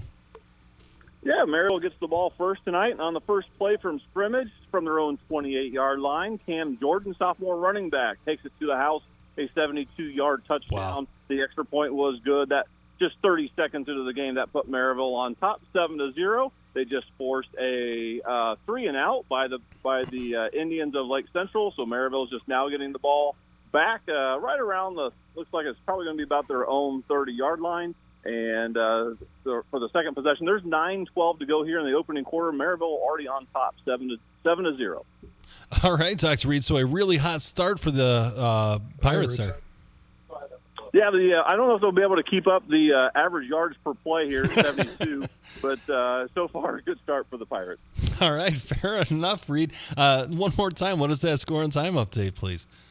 We have 9 minutes and 12 seconds to go here in the opening quarter. Maryville on top, 7-0. And I did hear that you were looking for a trivia question. Are you ready for it now, or you want me to do it at a different time? No, you know what? Let's do it your next call in because we've got a couple calls that came in right behind you. So we appreciate that, Dr. Reed. Thank you much. All right. Talk to you guys soon. All right. That's Dr. Reed Amons with an update from Lake Central Maryville. We're going to move from Maryville, and we're going to move to Michigan City with an update from Russell Broadhacker from LaPorte and Michigan City. Russell, what's going on? Hey, guys. So I'm down at Ames Field right now with score update. Michigan City is up against the Slicers 6-0. That actually came from a defensive score by Michigan City. Let's see, that was Dabney Marquez, number 5, cornerback for City. Got the pick 6. Took it to the house. They were probably on the 22 on LaPorte's own 22. So LaPorte offensively is not really making any gains running-wise. That was the first pass attempt of the night. Under center is Austin Henkel, number 0 for LaPorte. He's normally listed as a receiver, so I believe there's some injuries to be reported. But nonetheless, 6-0 on the second time that LaPorte had the ball back. Michigan City just scooped up for the fumble recovery. They did again have the ball. It is 9 minutes, 57 seconds left to go in the first quarter. Wow, Russell, it seems like a lot of action here to begin with for your game. We appreciate it. Our phone lines are getting clogged up. So one more time, what is that score and time update, please? 6-0. Michigan City over LaPorte. 9 minutes, 40 seconds left to go in the first quarter. All right. Thank you very much, Russell. We appreciate it. That is Russell Broadhacker with an update from LaPorte and Michigan City. We are full phone lines, folks. We are full phone lines. We're going to move on to Steve Schmidt for an update from Highland and Kankakee Valley. Steve, what's going on? Hey, guys, under 3 minutes played into this ball game. Kankakee Valley finds the end zone first, up 6-0. Scoring was Diego Arroyo with a 21-yard pop pass touchdown to Adrian Ushman. Extra point was no good. The big play on that drive, Marco Castro with a 30-yard run to set up the Cougars in the red zone. Yeah, so Steve, there was a really strong drive there early in the game. Yeah, it was under a 6-play drive there for the Cougars. Just marched down the field. Started about their own 30, got down into the red zone within play 4. So they were able to get a quick score there. The defense so far is playing strong here on this first drive against Highland. All right, Steve, we still have full phone lines here. You got one more time. What is that score and time update, please? With 8:30 to go in the first quarter, KV leads Highland 6-0. All right, thank you much. That is Steve Schmidt with an update from Highland and Kankakee Valley. We are at 7:13 on the clock. 7:13 on the clock. We're going to take our fifth caller already. It is Mireille Fernandez with an update from Chesterton and Crown Point. Mireille, what's going on? Well, Crown Point just went down on a scoring drive on the first possession of the game, led by Larry Ellison. Who else? They handed the ball off on the first play. He got about 6 yards, and then handed the ball off again, and he basically went nowhere. Went wildcat formation with Larry Ellison, got the first down, and the very next play, he ran it up the middle of the field for about 60 yards. Wow. So a lot of grounding and pounding, Mireille. Absolutely, and that's Crown Point's recipe for success. That's what the doctor ordered for Crown Point, and they're already looking hot because they just held Chesterton to a 3-and-out. So, Mireille, the Crown Point offense is doing what they need to do. How's their defense looking right now? Well, they just held them to a 3-and-out, stuffing the run game. It was about 3rd and medium, 3rd and 6-ish, and Chesterton decided to run it on an outside zone play, but Cole and Manderson just stuffing it up and letting them go nowhere. All right, Mireille. One more time, what is that score and time update, please? Yep. Crown Point has the ball, and they're up 7-0 with 7:41 and counting here in Crown Point. All right, thank you much. That was Mireille Fernandez with an update from Chesterton and Crown Point. So I don't think I've ever seen the first opening segments of a football game or of the football show where we had 5 callers before the 15-minute mark after kickoff. That was incredible. And I had to kind of pick them up and put them down there. So I apologize to all of our listeners who wanted maybe more in-depth analysis. We will get there once the phone lines kind of ease out a little bit. So Wayne, what do you expect, or how do you respond when a team comes out on the first play, gets a defensive score against you? How do you respond to that sort of thing? Boy, you got to be tough. You got to, put that aside, and you need to get on the board and answer that. That's the key. If they can answer, then they'll be back in the ball game. So, and then we just had Mireille Fernandez updating the circumstance of the Crown Point game. The Crown Point marches right down the field, all on the ground, and punches it in. Then they force a 3-and-out after that. That's not the start you want from Chesterton. No, it's not from Chesterton, nor is it the start you want from Lake Central with Maryville. Same thing. The Maryville comes out in a 72-yard touchdown run. I mean, in the first couple plays, those are backbreakers for teams. They are, especially teams that are quote-unquote underdogs, right? You have to kind of play that perfect game in order to stay in it. But with those underdog situations, you can get deflated awfully quickly. All it takes is one bad bounce, one bad play. We see it every week that a team that really needed to play that perfect game, and then, the first series, it's 80-yard touchdown, or, they throw a pick 6, and then all of a sudden they are flat for the rest of the game. All that anticipation and adrenaline from the beginning of the game is now gone, and the team that is supposed to be the favorite is already walking all over you. That's really tough as a player. And in these situations, Crown Point and Maryville can't, gloat on this situation. They need to put something up again to widen the gap a little bit, make it a 14-0 game. Then, boy, you've got a situation where can Chesterton or Lake Central make a comeback? Yeah, it's going to be because it's a long game. It's a long game, right? Exactly. You've got 48 minutes here where you're out there doing what you need to do and, having every ability to come back here. Some of these games that we haven't even talked about yet because we went all hot and heavy there at the first segment here is we haven't talked about Caston and North Judson. North Judson has been really tough this year, and they're ranked number 1 in 1A, and they look every bit of the part of it. They really do. And Caston is a good program. I don't know if they're in North Judson's, wheelhouse here. Yeah. I think that Judson at 1A is just outstanding. I can't remember another team at 1A that was so darned good early in the season like this. Very tough. Yeah. Very tough. They are smash mouth type of football. And, I wanted to give, Dr. Reed Amons another chance to get back on air because we had 5 callers in literally the first 15 minutes of the show. So we're going to go back to Dr. Reed Amons with Lake Central Maryville. Dr. Reed, what's going on? Yeah, and great timing, gentlemen, because we just had another Pirate score after a couple punts. One by Maryville, one by Lake Central that gave Maryville the ball really close to midfield, and just a couple plays into that drive. Quarterback Darian Bowles finds John Peters, Wayne's favorite Pirate of the year, about 3 yards down the field out in the flat, but he's able to shake a couple would-be tacklers and runs the other 49 yards the rest of the way for a 52-yard touchdown reception. The extra point was good. That put the Pirates on top. With 6:47 to go here, still in the first quarter, Maryville on top, 14-0. My goodness, it seems like Maryville is off and running. Reed, does Lake Central, are they showing any spark, any ability to maybe come back in this one? They have been able to only pick up one first down so far in their first 2 drives, and that was about a 12-yard pass throw and catch. That was a really nice play on the Lake Central sideline. But other than that, they've gone backwards a couple times trying to run the ball. They have not been able to get any kind of rushing attack going so far. They have, I think the quarterback might be 1 for 4, that one completion, about a 12-yard pickup. Tried to stretch the field vertically a little bit and get the ball down the field, but he overshot his receiver a couple times. So off to kind of a slow start on the offensive side for Lake Central, and Maryville certainly being able to hit the big plays, a 72-yard touchdown and a 52-yard touchdown play so far here in the first quarter. Yeah, that was my question. You said it was a 52-yarder for Peters, and then we have a 72-yarders for Cam Jordan. Boy, that's a tough way to get hit with a baseball bat. Yeah, right it's demoralizing. Yeah. Well, after coming off the state championship for Lake Central in baseball, I don't know if it was a baseball bat.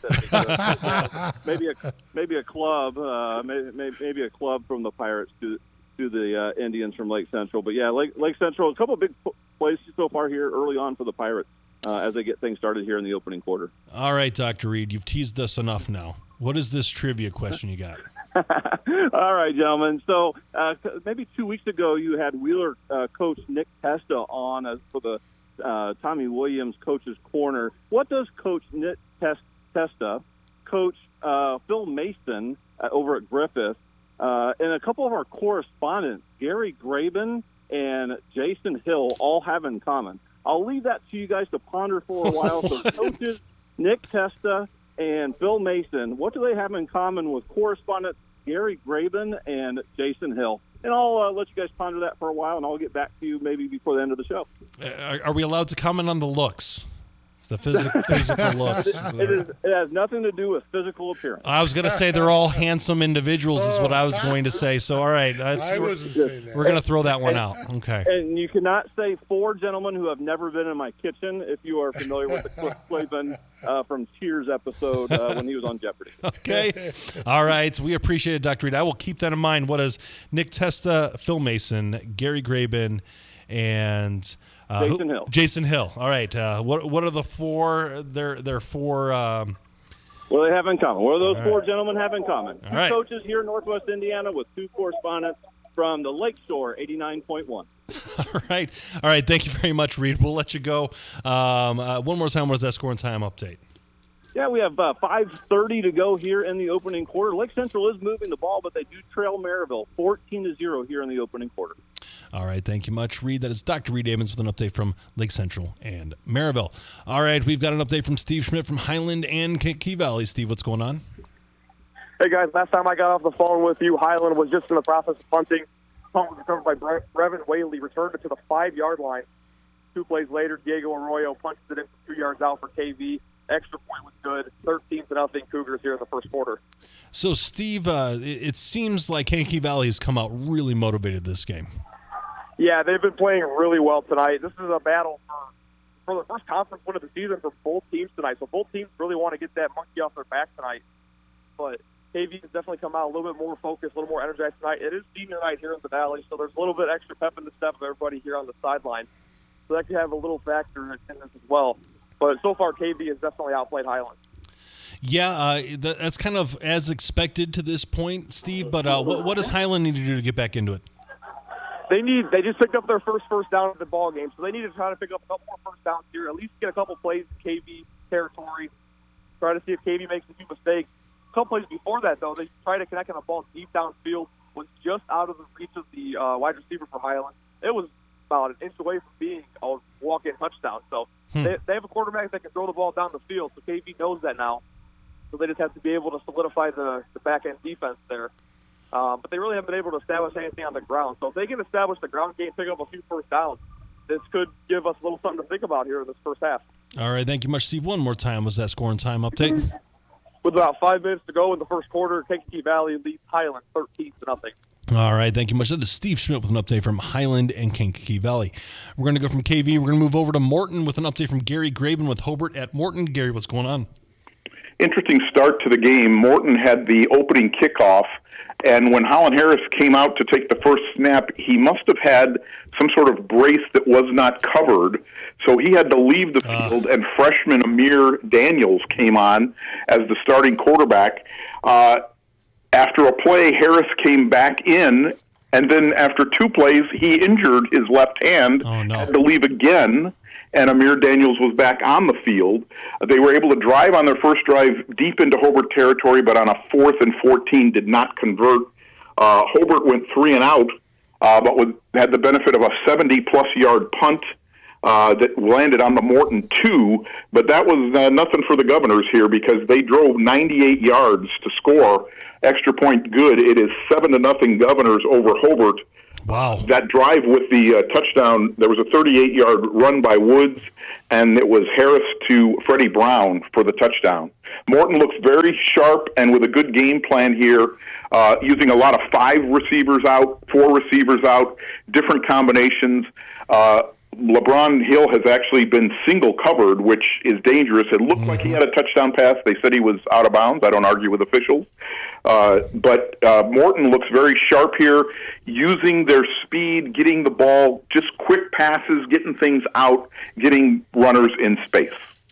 All right, thank you much, Gary. We appreciate it. We are hot and heavy with the calls this morning, or this early go-round. We're already into double digits for calls coming in. So one more time, what is that score and time update, please? Again, 7-0 Morton over Hobart as we tick down to the final 3 minutes here of the first quarter. All right, thank you much, Gary. That was Gary Graben with an update from Hobart at Morton. All right, we have full phone lines. We're going to move on to Russell Broadhacker with an update from LaPorte and Michigan City. Russell, what's going on? Hey guys, so right now the Michigan City Wolves lead the LaPorte Slicers 12-0. The last touchdown came by a sack fumble recovery in LaPorte's own end zone. The recovery there was Adrian Holly, so he'll be accredited with that touchdown. The 2-point conversion was incomplete. So that's 2 defensive touchdowns tonight for Michigan City. Offense is still moving the field pretty well. I'm looking for LaPorte to kind of regroup and recenter. But there's 6 minutes left to go here in the first quarter. All right, thank you very much, Russell. One more time, what is that score and time update, please? 12-0, Michigan City over LaPorte with 5 minutes, 50 seconds left to go in the first quarter. All right, thank you much. That is Russell Broadhacker with an update from LaPorte and Michigan City. Quick reminder, we have full phone lines here. We've got Mireille Fernandez with an update from Chesterton and Crown Point. Mireille, what's going on? Well, another long actually the opposite, a long touchdown drive over to Crown Point after a quick strike last possession. Larry Ellison's going to get the ball a ton, but the Bulldogs get backed up because of some holding penalties on first and second down, and even a touchdown pass by Larry Ellison that got called back, and it was 2nd and 20, and then 3rd and 11, and Crown Point gets it to 4th and 6. After a timeout, they go down and go for it, and it's a bootleg with Noah Ehrlich hitting Jacob Soley down the field and him scampering all the way down to the 2-yard line, and then eventually after 2 plays, they punch it in with Larry. Who else but Larry Ellison? Wow, it seems like an offensive explosion here, Mireille. What is the score and time, please? It's 14-0 with 3:34 left in the first quarter. All right, thank you very much, Mireille. Looking forward to hearing more from you. Thank you, guys. All right, we're going to go from Crown Point over to Valpo for our beef of the week. We've got Dave Melton covering the Portage at Valparaiso game. Dave, what's going on? Hey, guys, checking in late in the first quarter with 1 minute left and counting. It's Portage 10, Valparaiso 7. Valparaiso got the opening kickoff and fumbled it when Portage recovered at the 36-yard line and turned that into a 30-yard field goal by Tyler Giangiulio to get the first score of the game. Then after forcing a Valpo 3-and-out, Kobe Young raced 71 yards for another Portage touchdown. That made it 10-0. Valparaiso got the ball back, returned the ensuing kickoff to midfield, went 9 plays on 50 yards, capped by a 6-yard touchdown run from Thomas Berta, and that made it 10-7, which is where we are now. Portage just failed to convert on the 3rd down, so they're about to punt from their own 21-yard line. Wow, Dave, so you've had a lot of excitement here early in this game. There is definitely a lot going on. Did Valpo kind of regain some of the momentum after going down 2 scores? I think that really slow, methodical drive that they just had kind of helped calm some nerves after Portage jumped on them really quick. And Portage almost turned their momentum right back in their favor on 1st down in this possession that they're just punting away on right now. Monte Crolls got behind the Portage secondary, but the pass was just off the mark. It looked like it bounced off his hands a little bit. Otherwise, they might have had another 70-plus yard touchdown. But Valparaiso just fielded the punt and ran it back to about the 30-yard line. So the Vikings are about 30 yards away from regaining the lead, or at least attempting a field goal that'll tie things up with 10 seconds left here in the first quarter. Who was the kicker for Portage that got that field goal? Okay, so I've written down number 47, and there's not a number 47 on the roster. But number 46 is Tyler Giangiulio, and he's the only player with a K on the roster. So maybe I just missaw the number from up here, because not the easiest numerals to pick out from the crowd. But yeah, that's going to be my guess. I'll try and find out if that's the case or not. But that's my guess right now. Okay, thank you. All right, great, Dave. We appreciate it. One more time, what is that score and time update, please? Well, it's just changed because of a 31-yard touchdown run by Valparaiso quarterback, and his name is escaping me, and I just dropped my roster. But a 31-yard touchdown run by Kellen Hosick just made it a 13-10 lead for Valparaiso with 2 seconds left in the first quarter and the extra point pending. Wow, what better time than to have a Dave here on the call as Valpo is scoring to take the lead here. Dave, what does Portage need to do to kind of take back over here in this game? Well, I don't believe, other than that big 71-yard touchdown run, they don't have a first down yet. So I think they'd be stringing a couple first downs together, because they blitzed Valparaiso early with that early fumble and then the big 71-yard pass play. And I think Valparaiso very easily sees the momentum back now, and they just made the extra point, so it's 14-10. So maybe Portage can sustain this next drive. Maybe that'll help calm some nerves on their side of the field now. All right, thank you, Dave. We appreciate it. Looking forward to hearing more from you as this game goes on. All right, guys, looking forward to having more updates. All right, sounds good. That is Dave Melton with an update from Portage and Valparaiso. And you know what? We're going to go ahead and take a quick break here on 89.1 FM, The Lakeshore. This is Game Night, live on Lakeshore Public Media, 89.1 FM, streaming online at lakeshorepublicmedia.org, Facebook, and YouTube. Liskey and Nondorf Family Dentistry, located in Valparaiso, provides general, restorative, and cosmetic services for Northwest Indiana families. All that is good begins with a smile. Learn more at liskeyandnondorf.com. Calling all 59ers, Slicers, and Wildcats. Do you have your high school debit card yet? Show your school pride everywhere you go, whether it's Friday night lights or your Monday morning commute. Get yours today at your local Purdue Federal Credit Union branch or learn more at purduefed.com. Thinking of going to college? What do you plan to major in? At Ivy Tech Community College, they major in successful careers for you and all of their students. With locations in Michigan City, LaPorte, and Valparaiso, new classes start every few weeks. To get started, visit ivytech.edu. Again, it's ivytech.edu. Ivy Tech students are Indiana's future. A screw-up is one thing. A kerfuffle is all well and good, but every once in a while, you run right past your typical hullabaloo into a full-on brouhaha. On the next Snap Judgment, we proudly present Bonkers. Snap Judgment, storytelling with the beat. Do not miss it. Tune in Saturday morning at 10 and Sunday at noon here on Lakeshore Public Media. Leadership coach Ann Morris has a playbook with daily steps for fixing work problems fast. Yeah, so it's Monday through Friday. Each day has a distinct agenda that builds on itself, and the headline is that you build trust and then you earn the right to sprint. Upending the work week. That's next time on the TED Radio Hour from NPR. Tune in Saturday morning at 9 and Sunday morning at 11 here on Lakeshore Public Media. We think we live in a modern, rational world, that magic disappeared with science.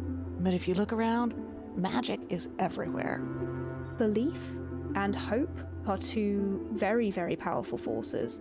If I see a rainbow, I'll make a wish. If I see a shooting star, I'll make a wish. Belief plus hope does tend to equal magic. Everyday magic. Next time on To the Best of Our Knowledge. Tune in Saturday afternoon at 2 here on Lakeshore Public Media, 89.1 FM. And now, the scoreboard update. All right, we're going to go ahead and do a scoreboard update here. Let's go ahead and get those graphics up. We're going to start with Andrean with Hanover Central. They are still tied 0-0 there in the first quarter. That will be an interesting update from Al whenever he calls. We also have Chesterton with a 14 or is trailing 14-0 at Crown Point. Then we've got Lake Central also trailing 14-0 at Maryville. We will we'll hand this back over to Tom. Are you hanging out, or do you want me to continue?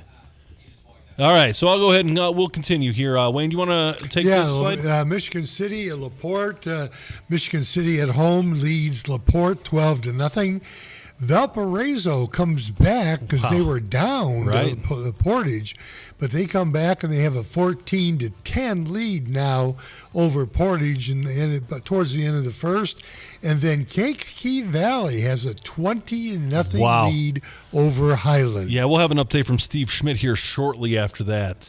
All right, we've got Lowell leading 10-0 over Munster in the first quarter. We've got Calumet 6 and Griffith 7. So that's a close one there. We've got the Hobart Brickies trailing Morton 7-0 in the first quarter. I'm really surprised at that close score, but Calumet is a good team there. Boone Grove, Lake Station, no score so far. Whiting and Wheeler, no score so far. And Hammond Central is leading East Chicago 4-0. All right, so that is our truncated scoreboard update here. We do have full phone lines, so we're going to work our way through it here. We've got Steve Schmidt with an update from Highland and Kankakee Valley. Steve, what's going on? Hey guys, we just reached the end of the first quarter. Kankakee Valley leads 20-0. Most recent score for the Cougars, Marco Castro with a 2-yard score. So if I'm doing my math right, that's at least his second touchdown, right? That's actually his first tonight. Arroyo. Oh, that's right. That's right. Yeah, Arroyo ran one in, and then he gets credited for a touchdown pass, even though it was just a pop pass, jet sweep earlier in the game also. That's Marco's first.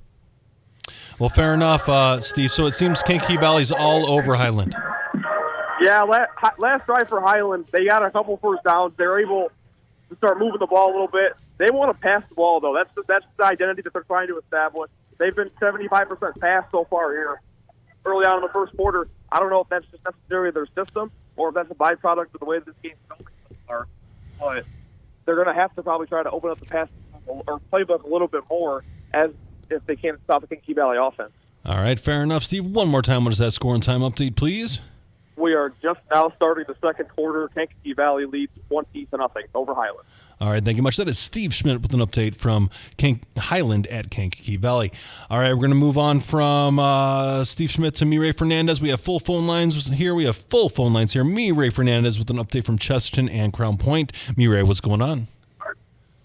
Well, it's turning into another one of those nights for the Bulldogs and Larry Ellison because he just got a screen pass led by a great block by Austin Rivera, and he scampered all the way down for about 40 yards on the screen pass, made a great cut at the end of the play there and was able to get into the end zone for his third touchdown in the first quarter. Third touchdown in the first quarter, Mireille. Absolutely. I mean, it's like I said, it's turning into one of those nights for Larry Ellison. I joked with you guys last week or not last week, but on the Valpo game saying we might as well rename the Bulldogs to the Larry Ellison because, like, we know Crown Point has some great players, but he's just so dominant. When you think you got him contained, Noah Earle's going to rip one deep to Trevor Gibbs or Jake Costoli or Zaborski. It's such a talented offense, and this is only one dimension of it. Has Chesterton, Mireille, done anything at all offensively? Absolutely nothing. They've been trying to run the ball. Like, this is their backup quarterback. I believe their primary quarterback had injured a few weeks ago. He's out for the season. It's their backup quarterback in, and I mean, they've just been running the ball. Wow, that's just amazing. Very interesting. All right, Mireille, one more time. What is that score and time update, please? Absolutely. It's 21-0 with 26 seconds and counting here in the first quarter, and it's probably going to be 28-0 because Larry Ellison just broke one free, and they're down at about the 30-yard line already. All right, give us a call when this drive ends, Mireille. All right, thank you much, Mireille. That is Mireille Fernandez with an update from Chesterton and Crown Point. All right, we're going to move on to our game of the week. We've got Al Rodriguez with an update from Andran at Hanover. Al, what's going on? Well, this is something I haven't seen too much of. At the end of the first quarter, it was Andran 0, Hanover 0. Right oh, wow. It's just been a battle of defenses back and forth. Nobody sustained a drive. Andran did get to the Hanover 20, went on the second quarter. They got down to the 20, 4th and 1, and they lost. So Hanover took over, couldn't get a drive going. They punted. Andran threw about a 30-yard pass, so they are on the Hanover 20 again, and it's 3rd and long right now. So, Al, has it just been the defense is playing that well, or the offense is just kind of sputtering? Well, the offenses have been working, but they haven't sustained long drives, and the defense has just been making stops for both teams. It's like a battle of heavyweights, back and forth, punch, counterpunch, punch, counterpunch. And right now, Andran's going for an outside pass. Well, blocked down here. Defended by Hanover, so it's going to be 4th down. So it's going to be, they're bringing out the kicking team. So they're going for a point after. 4th and 3. So they're going to go for a field goal here. Go for the field goal. We'll hang with you here, Al, and we'll see how this plays out. So they're on they're setting up on it's going to be a 30-yard field goal for Andran's attempt. Do you know who's the kicker? Goes to Andran. That's all I can tell you. Come on, I'm a 75-year-old man. I'm happy I can read both teams.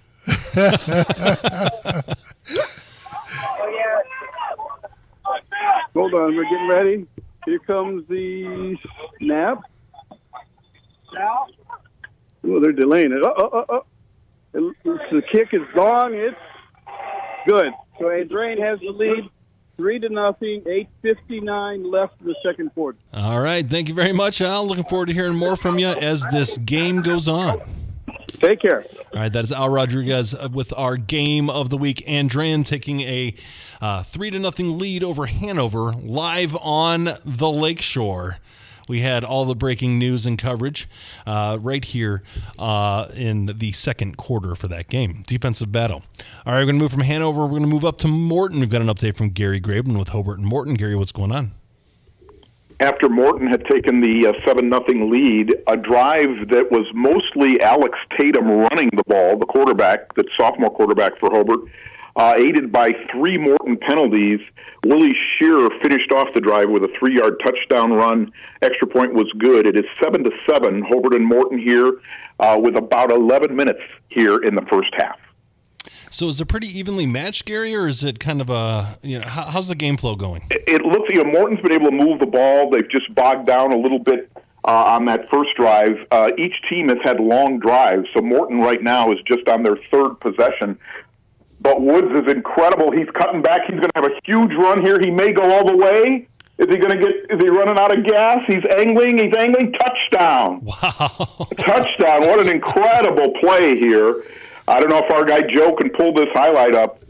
He started along the right side, the home side of the field, and was able to work his way down the field and then cut back all the way to the left edge to the pylon and was in. So an incredible run for Woods here for the Governors. Do you know how many yards? I'm going to guess that this was probably at least 80. Wow. This was at least an 80-yard run here. Incredible. And it looked like he was going to get caught, but he had just enough steam to get in. This Morton team tonight looks ready to play, really showing some things, some new formations. This game last year, we didn't talk about this. This game last year was 65-38, right. Hobart. So sometimes you get the feeling that you might be in for one, and this one has the feeling that this might be one of these kind of games, a little crazy here tonight. All right, we're going to have Gary working overtime tonight. I can't wait. Don't say that. It's happening. I'm going to speak it into existence. But all right, Extra Gary. point was good. It is 14-7 Morton, just under 11 minutes to play here in the first half. All right, thank you much, Gary. Looking forward to hearing more from you as this game goes on. You got it. All right, thank you much. That was Gary Graben with Hobart and Morton. We've got full phone lines. We're going to move on to Steve Schmidt with an update from Highland and Kankakee Valley. Steve, what's going on? Hey, guys, 27-0 KV. Marcus Castro is second, 2-yard score of the game.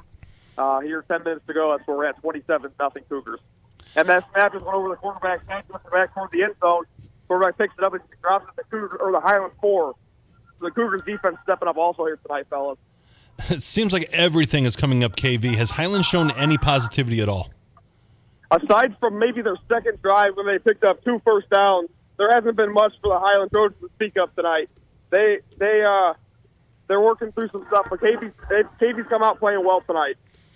Hey, Steve, it's 27. How many touchdowns? Castro has 2 touchdowns. How about Arroyo? Arroyo has 1 pass. He has 1 passing touchdown and 1 rushing touchdown. Oh, he has a rushing one too. Okay. Wow. Yes. Well, wow. So it seems like it's all KV right now. One more time, what is that score and time update, please? With just under 9 minutes to go here in the first half, Kankakee Valley leads Highland 27-0. All right, thank you much. That is Steve Schmidt with an update from Highland and Kankakee Valley. We're going to go from KV over to MC with an update from Russell Broadhacker and LaPorte at Michigan City. Russell, what's going on? Hey, guys, so right now the score is 18 Michigan City over nothing from LaPorte. We have our first offensive touchdown tonight from Michigan City. It was a heart-to-heart pass. Trinison Hart threw it from the LaPorte 32, linked up with Kyron Hart for an amazing diving catch for a touchdown. Missed the extra point again. They've missed every single extra point, but they're still able to put 18 points up on the board. So LaPorte's got the ball now after Michigan City did a nice little squib kick. I thought Michigan City honestly recovered that one, but the rest ruled it for LaPorte's favor. Right now, it is first and 10, which is probably the 3rd first down for LaPorte this evening. There has been a lot of laundry on the field. I've counted 6 penalties so far, and we are just underway in the second quarter. There's about 9 minutes, 30 seconds left to go of the second quarter. So, Russell, are these penalties, is this a disciplinary thing, or is it an aggression thing? What's going on with these penalties? Oh, I mean, emotions are definitely high. I'm hearing a lot of chirping from both sides, which is always kind of fun to hear. So that just means the guys are really into it. obviously we want sportsmanship, but, these guys are being physical. They're getting after it. So there's definitely been some, personal fouls out there. I know that Kyron Hart kind of got talked to by the ref after his diving catch. He was pointing to the cameras on the sideline. So, emotions are flying. There's been a lot of offsides defensively from LaPorte. So Tristan Hart behind center has just been able to really make him jump with his hard counts, which is impressive. But for the most part, it is pretty even-keeled. I'd say maybe 4 penalties LaPorte to 3 penalties Michigan City. Wow. So it kind of evenly matched there on those penalties. So, all right, fair enough. All right, Russell, one more time. What is that score and time update, please?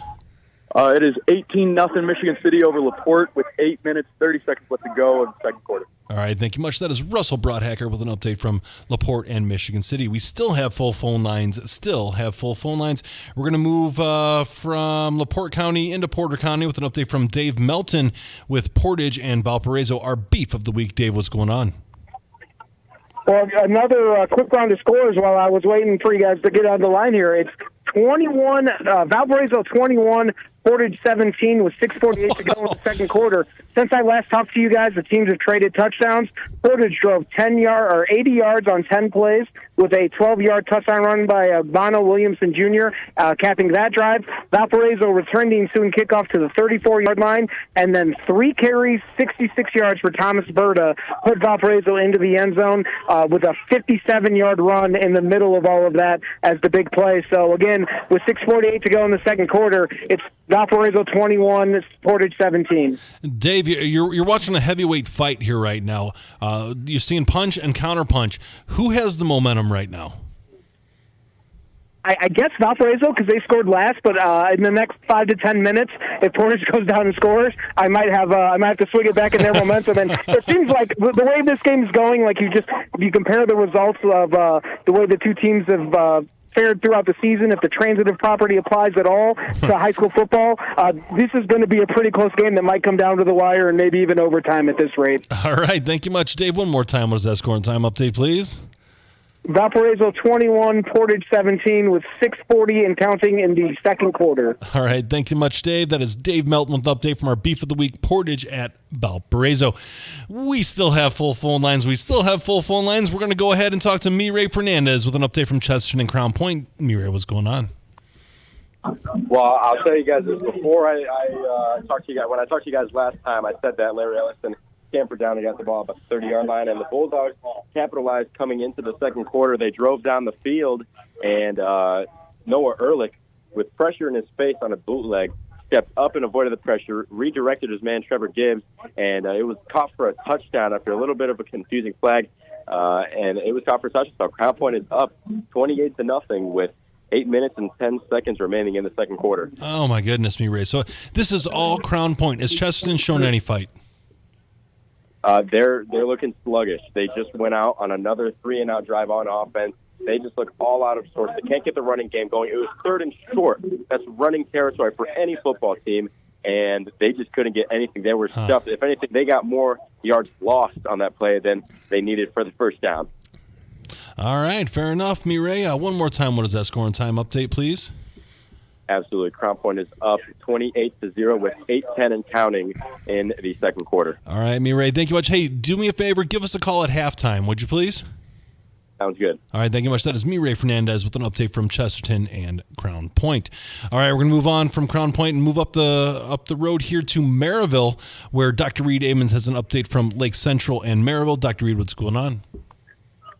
Yeah, after a couple of sluggish offensive possessions by Maryville, Lake Central was able to do a little something offense, getting a nice big quarterback run on a scramble play of his own. That put the Indians in field goal position. They were able to convert on a 37-yard field goal that pulled the Indians within 14-3, and then a Maryville interception on Lake Central's own 6-yard line, where they took over inside their own 10. A couple plays later, facing a 3rd and long from their own 5, the quarterback threw the ball away, but he was still within the tackle box.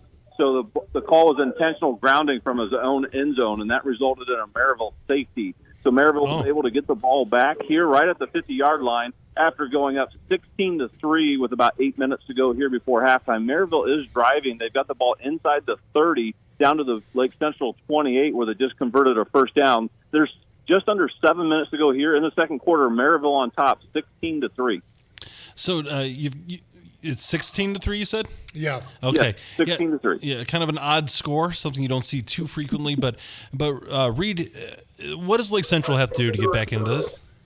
They need to get a little bit more efficient and consistent on the offensive end. They have been able to convert some quarterback runs. That's really been their best play so far here. About 3 quarterback runs here in the second quarter. That's really given them some pretty decent field position and able to move the ball some. But they do need to.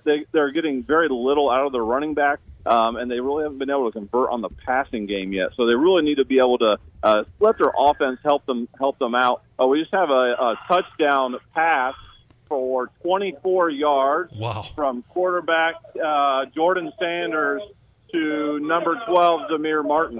So the extra point now is pending, but that's going to put the Pirates up 22-3 with an extra point pending here with 6:12 to go. Dr. Reed Amons, has Sanders really played a really good game so far?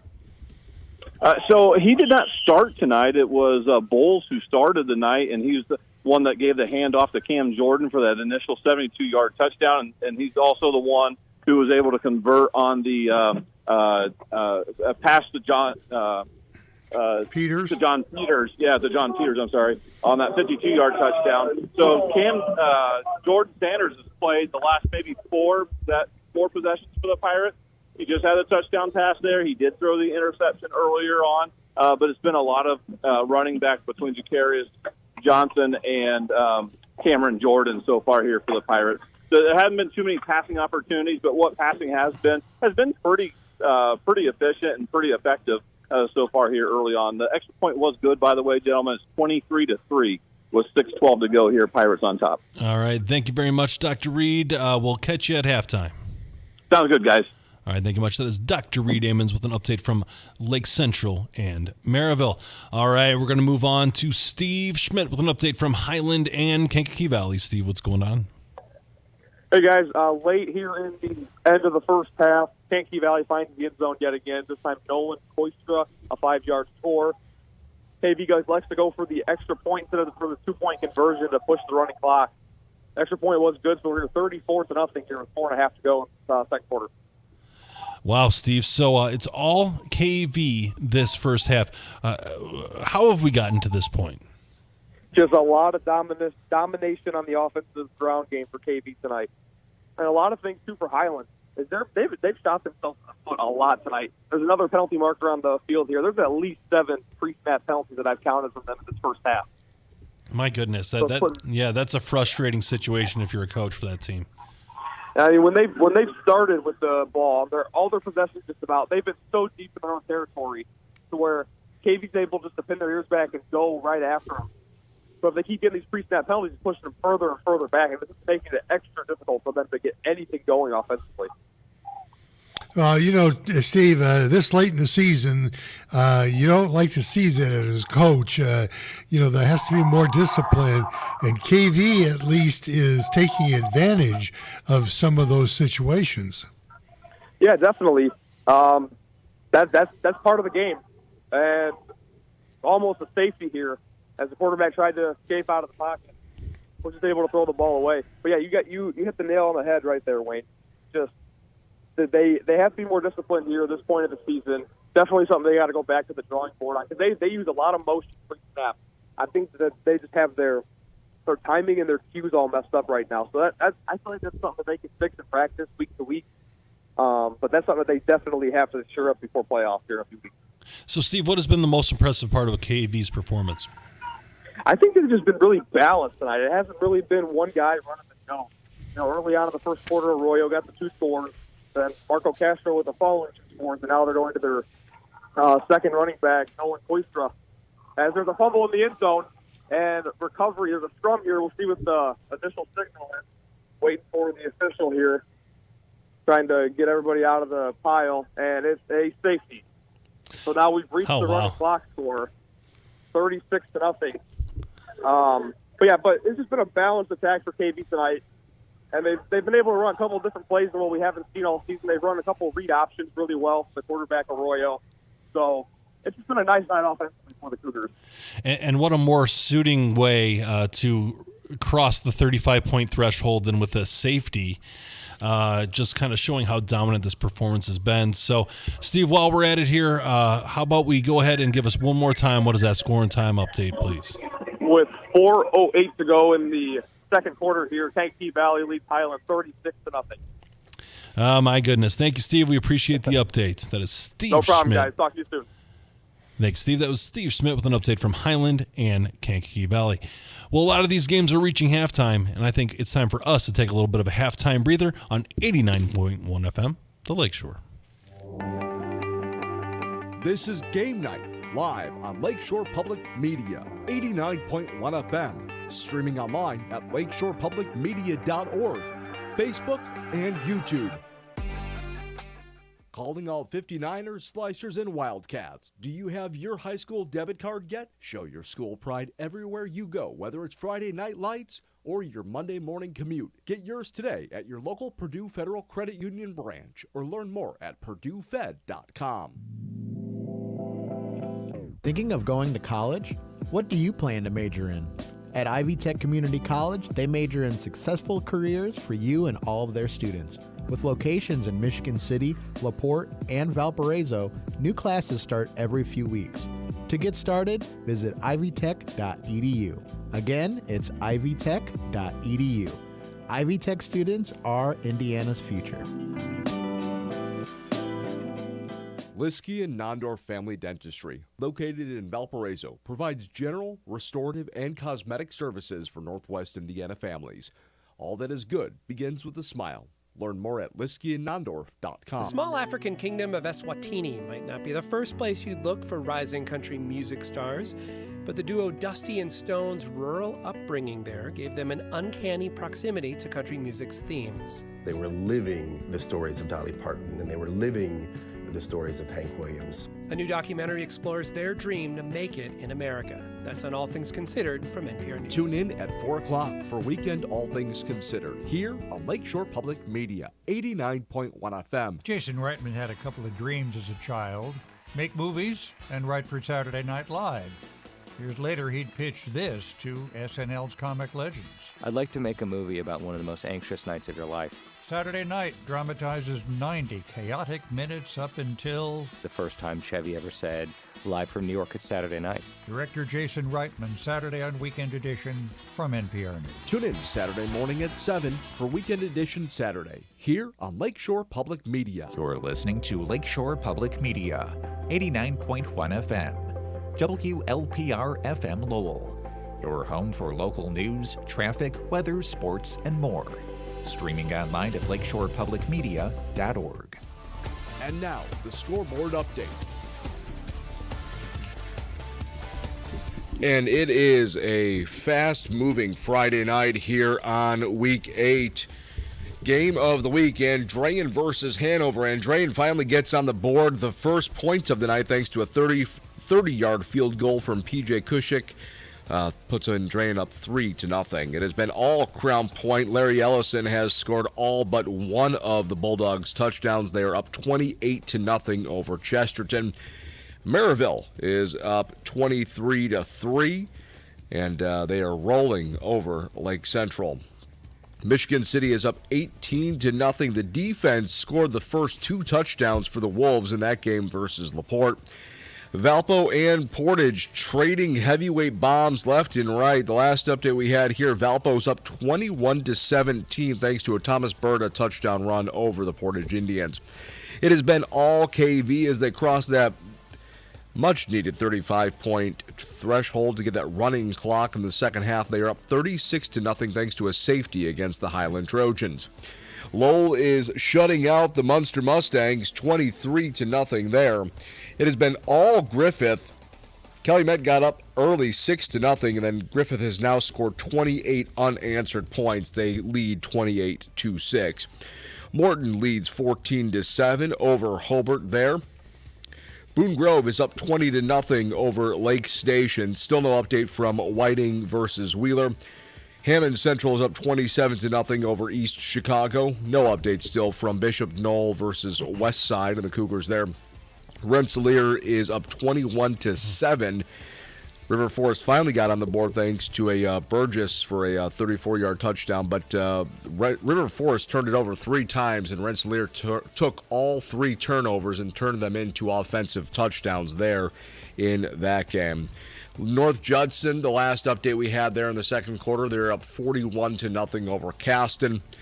South Central traveling to Winnemac, and Ben, you're going to like this one. There was a lineman TD. Yes. I repeat, a lineman TD early in the game to make it 22-0. Hatchell picked up the ball on a fumble and scored.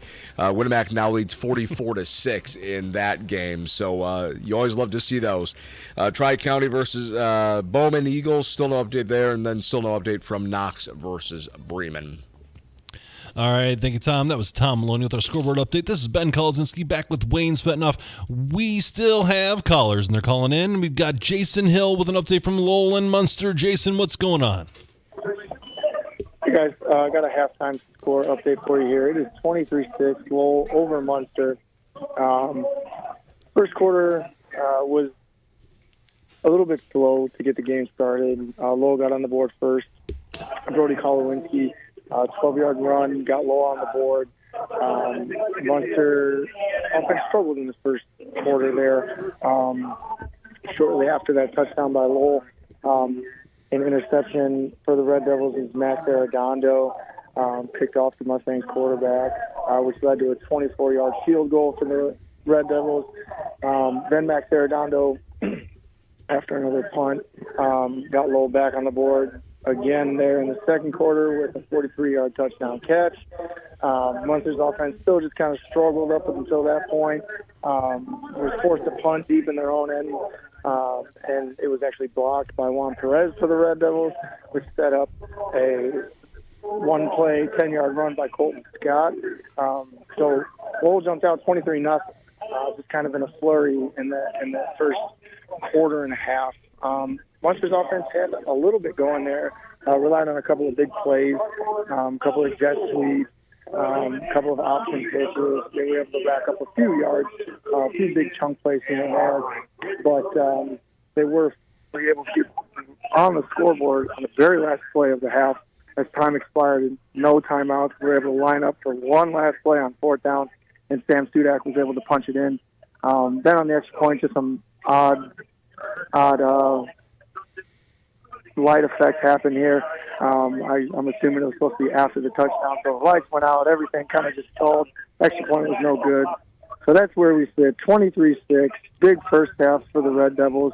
From a punt block to a couple of big plays through the air, getting it in the kicking game, getting it in the running game. And for the Mustangs, we got to see this offense kind of start clicking a little bit, relying a little bit on the big plays to keep them in. Need to sustain a few drives here. They will get the ball to start the second half, so they'll need to come out here with a punch to get back into this game a little bit at a time. Jason, you said that Arredondo had an interception. Did he take it to the house or no? No, just a deep ball. Receiver was open, just ball was a little bit underthrown. Jumped up, made a good play. No return on the interception, but on the ensuing play, he was right there for a touchdown reception, 43 yards of his own. So getting on both sides of the ball for Arredondo there. Okay. All right, thank you very much, Jason. One more time, what is that halftime score?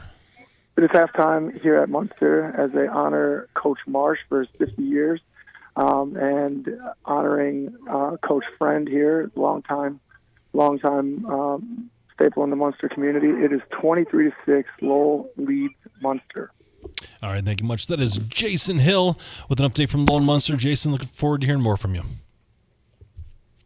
All right, we're going to go from Munster, and we're going to move on to Morton. I want to jump in here. Okay, yeah. And I want to congratulate Coach Marsh. Oh, yes, absolutely. What an outstanding person he is. Yes. He was a great coach for Munster, and he and John Friend just did a fantastic job at Munster. So congratulations to them. So Coach Marsh never met someone who wasn't his friend, by the way. Yes. I remember being a young 20-something little beat reporter with a tripod and a camera going out to practices, and he was just nice as could be to me as a young nobody in the media world. So congratulations to Coach for sure. But all right, now that we've got that, well-deserved, congratulations to Coach. We're going to move on to Hammond Morton with an update from Gary Graben with Hobart and Morton. Gary, what's going on? First of all, I need to second that, too, because Coach Marsh, in doing this all these years, you talk about a guy, nice, win or lose, and his first question at the end of every game was, did everybody treat you okay? Yeah, it was. Just incredible man, and all the best to him. We lost John Friend in the offseason, but Coach Marsh is still an active part at Munster, comes to practices, goes to games, and God bless him, he is just a wonderful man. But absolutely. If we switch back to this game, which is getting very crazy here, Morton had a chance as they were driving in Hobart territory to take a big lead, but a fumble gave Hobart back the ball. Hobart was able to drive down. They faced a 4th and 4 inside the 15. They elected to kick a field goal. It was good by Xander Langford, making the score 14-10. But Morton came back down the field, and a screen pass to Woods, who's having an incredible night, a 38-yard screen pass was good.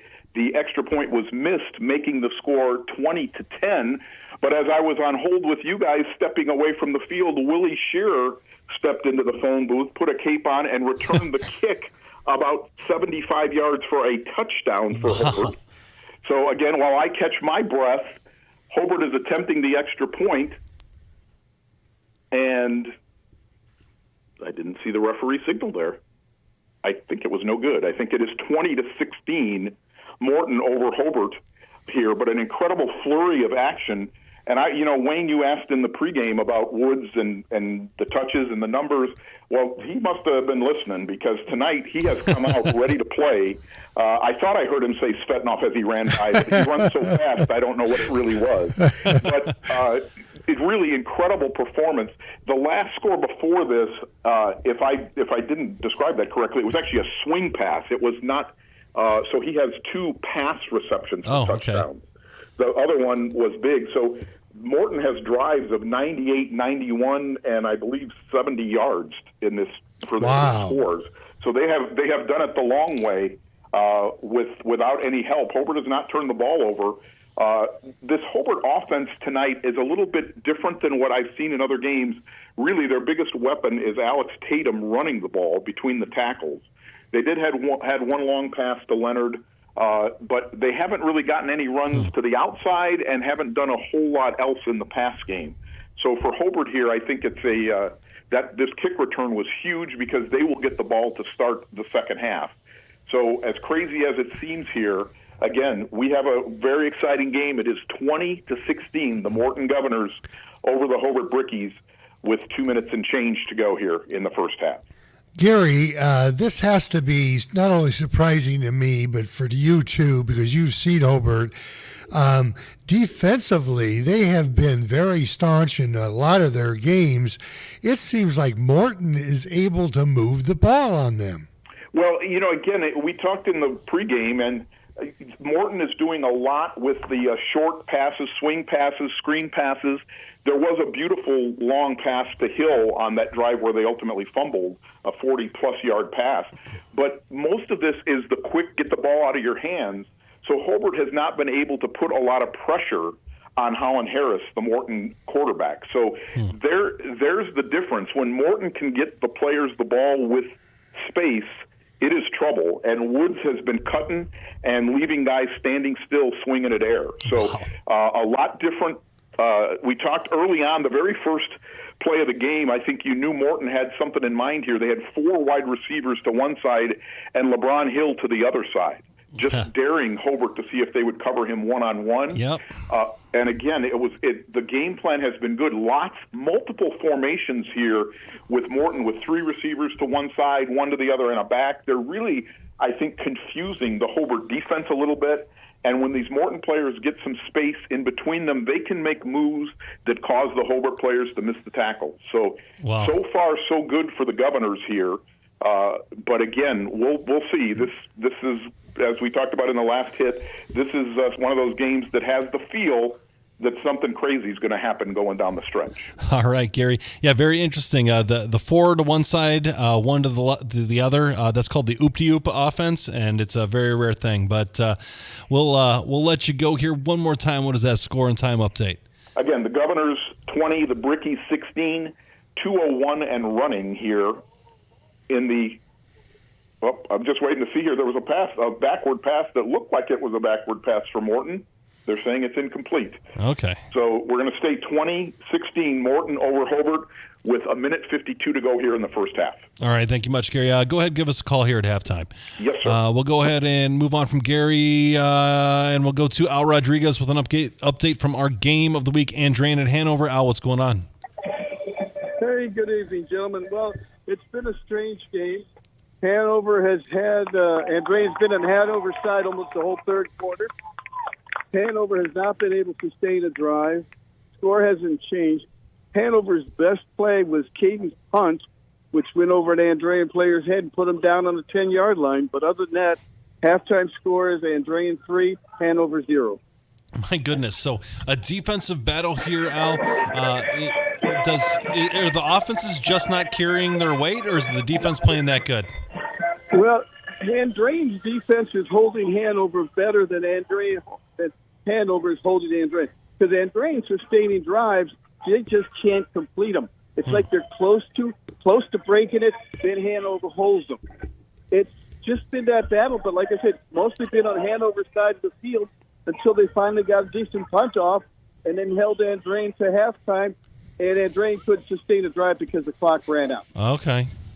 Well, very interesting. You got a barn burner here, Al. We may be hearing more from you as this game goes on. Once again, one more time, what is that halftime score? The halftime score right now is Andrean 3, Hanover 0. All right, thank you very much, Al. That is Al Rodriguez with an update from our game of the week, Andrean and Hanover, a 3-0 Andrean lead at halftime. All right, as you heard me say this 100 times already today, full phone lines. We have full phone lines. We're going to go to Dr. Reed Amons with an update from Lake Central and Maryville. Dr. Reed, what's going on? Yeah, Maryville's really been able to separate themselves here in the waning minutes of the first half. With about 5 minutes to go, the Maryville defense was able to get a big sack on the quarterback for Lake Central, which forced a fumble, and Maryville was able to jump on the Lake Central 1-yard line.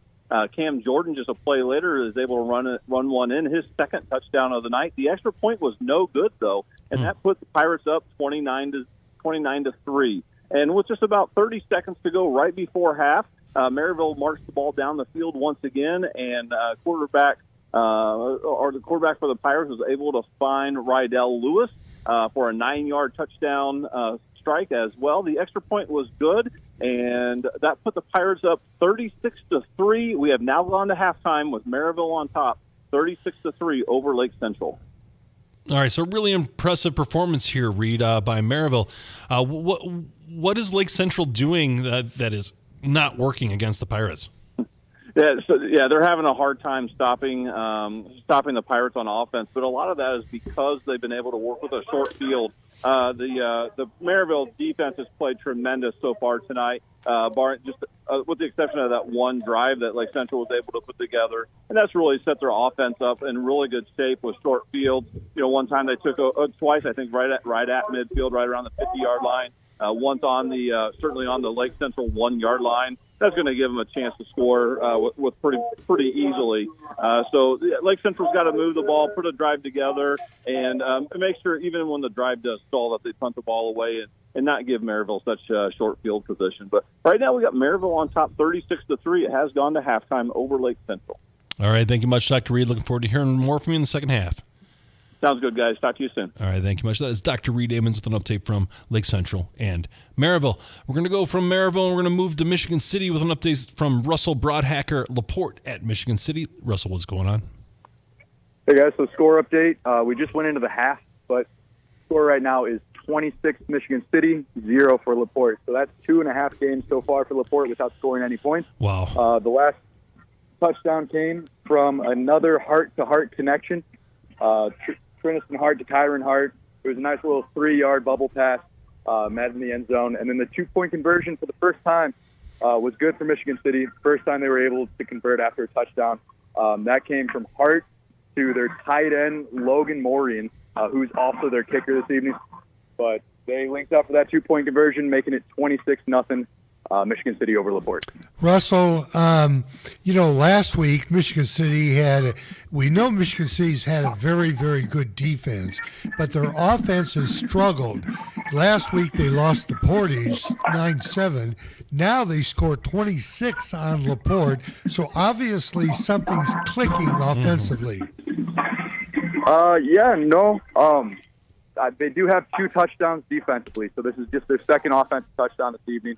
I have seen them struggle a little bit more, and I think you raise a good point. Because in the beginning of the season, like when I saw them against Chesterton, it was a 20-0 win.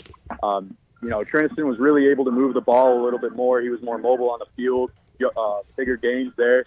Now he's getting eaten up at the line. He is utilizing the pass more than the run, and they're getting more measurable gains in that regard. But, Laporte's defense, I'll give it to them. They are holding tough against Michigan City's offense because they are mobile. I normally see them pick up more yards than they have this evening. But defensively, Michigan City is just raking it in. Their coverage is they're just giving Laporte a really hard time consistently.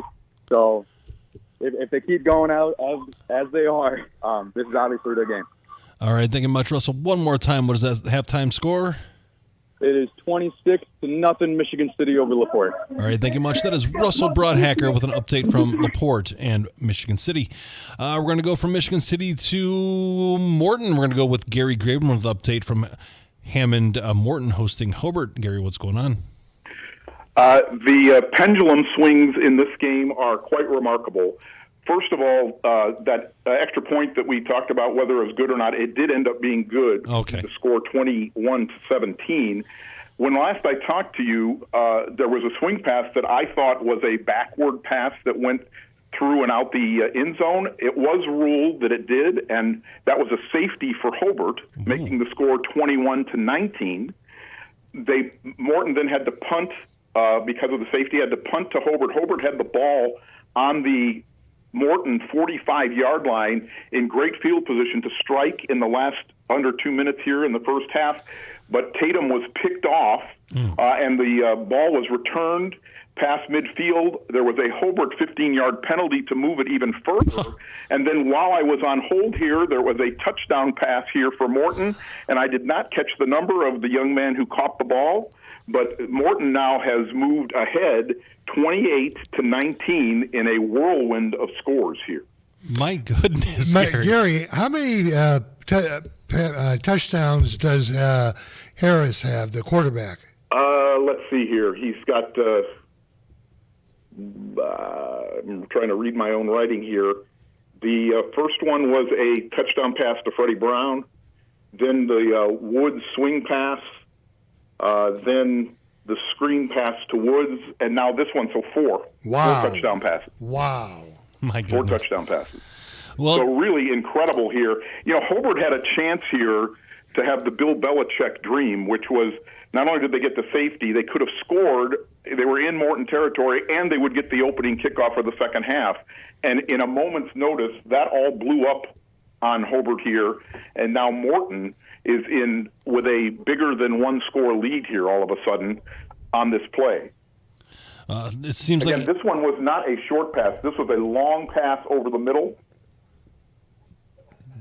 All right. Again, really an impressive catch and throw. We have to talk too about Harris tonight at quarterback because he has been throwing dimes all evening here tonight. So he has been on. Woods has been on. And again, when these Morton talent players are on their game, they are a difficult team to play. It's just they haven't clicked much this year, but tonight, at least for 2 quarters on offense, they have clicked. All right, Gary, sounds like you got an exciting one there. One more time, what is that halftime score there? We haven't reached the half yet. Oh, okay. That would be a normal game. Yeah, right. This game is 28-19. Morton over Hobart with $1:23 to go. Oh my goodness! And I will tell you, Hobart has the ball, near midfield, so there may be more. All right, fair enough. Thanks, Gary. Appreciate it. They have great nachos here. I just can't get to them. Right. Fair enough. Hey, how about you give us a call at halftime here, Gary? You got it. All right. Thank you much. That is Gary Graveman, an update from Hobart and Morton. We do have full phone lines here, folks. We have full phone lines. We're going to go ahead and talk to Mireille Fernandez with an update from Chesterton and Crown Point. Mireille, what's going on? Well, a defender for Crown Point, I believe it was Jake Garcia, ripped the ball out of a Chesterton ball carrier, and they went down the field and scored. It is halftime here, and the Dogs are up 35-0 against the Trojans. 35-0, so you've got that running clock. What quarter are you in right now? The third quarter is going to start after. It is band senior night, so they're recognizing those student band players. So we're going to be resuming action in the third quarter after halftime. Okay, fair enough. So it's been all Crown Point on this game, Mireille. Is there? What do you expect from Crown Point in the second half?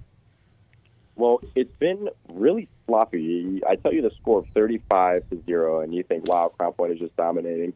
It's been kind of iffy, though. Like I said, it's a little bit choppy. There's penalties, like basically every drive. There was one drive in particular where 2 touchdown plays got called back because of holding by the offensive line. And I praise this offensive line for Crown Point so much. And this just isn't their game. They've been having holding penalty after holding penalty after holding penalty. And they're going to be ripping the student athletes up in film during fall break this next week. All right, Mireille, one more time. What is that halftime score? Absolutely. It's 35-0. The Bulldogs are up against the Chesterton Trojans. All right, thank you much. That was Mireille Fernandez with an update from Chesterton and Crown Point. 35-0 will be a running clock in the second half. Mireille, do us a favor. Call us at the end of the third quarter, please. All right, that is Mireille Fernandez. We'll go ahead and go from Crown Point to Valpo, where Dave Melton has an update from Portage and Valpo. Dave, what's going on? Hey, guys, I got a halftime score for you as you hear the Valparaiso band in the background there. It is Valparaiso 28, Portage 17. Since the last time I talked to you, the Valparaiso touchdown we have is a 13-yard pass from Kellen Hosick to James Parisi. That gave the Vikings the 2-score lead that they're enjoying here at the halftime. The other big update I had for you guys is that running back Thomas Berta, who's well over 100 yards, I haven't totaled up the numbers yet, but during that touchdown drive, he left the game with an injury. All I can tell you is it looks like it's some sort of upper body injury based off the athletic trainers were doing with him on the sidelines. He walked off the field. He walked to the locker room. He spent some time in the medical tent. So we do not know his status for the second half, but definitely something to keep an eye on because he has been a key cog of the Valparaiso offense all night tonight. But they also they were able to finish off the drive without him, and they might be without him in the second half. And we'll see what happens when the Vikings get back on the field here. All right, Steve. So I didn't catch it. I was actually listening to the band. Who was actually injured there on that play? It was Thomas Berta. Oh, it was Tommy Berta. Okay. Yes. So I missed that part. That is a significant piece to this puzzle here. How do you think that affects Valpo in the second half? Well, it definitely takes away the primary part of their run game because he's got the lion's share of their carries and yardage in the first half, and so but they've had some reliable plays with Kellen Hosick either throwing the ball or running the ball himself.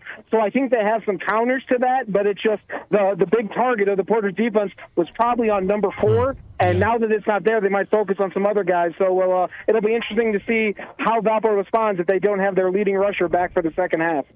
All right, Dave, seems like you got an exciting one there. One more time, what is that halftime score?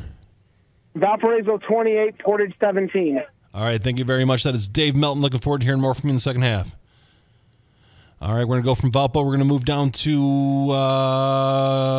KV with an update from Steve Schmidt and Highland at Kankakee Valley. Steve, what's going on? Hey, guys, at the end of the first half, Marco Castro punched in his third score of the first half. 47 yards out. We are at 43-0 KV at the half. Wow, 43-0 KV at the half. So Steve, you're a coach in this circumstance. What are you looking for in the second half from Kankakee Valley? you still have to look for execution. I would assume there's going to be a couple JV players getting in there in the second half.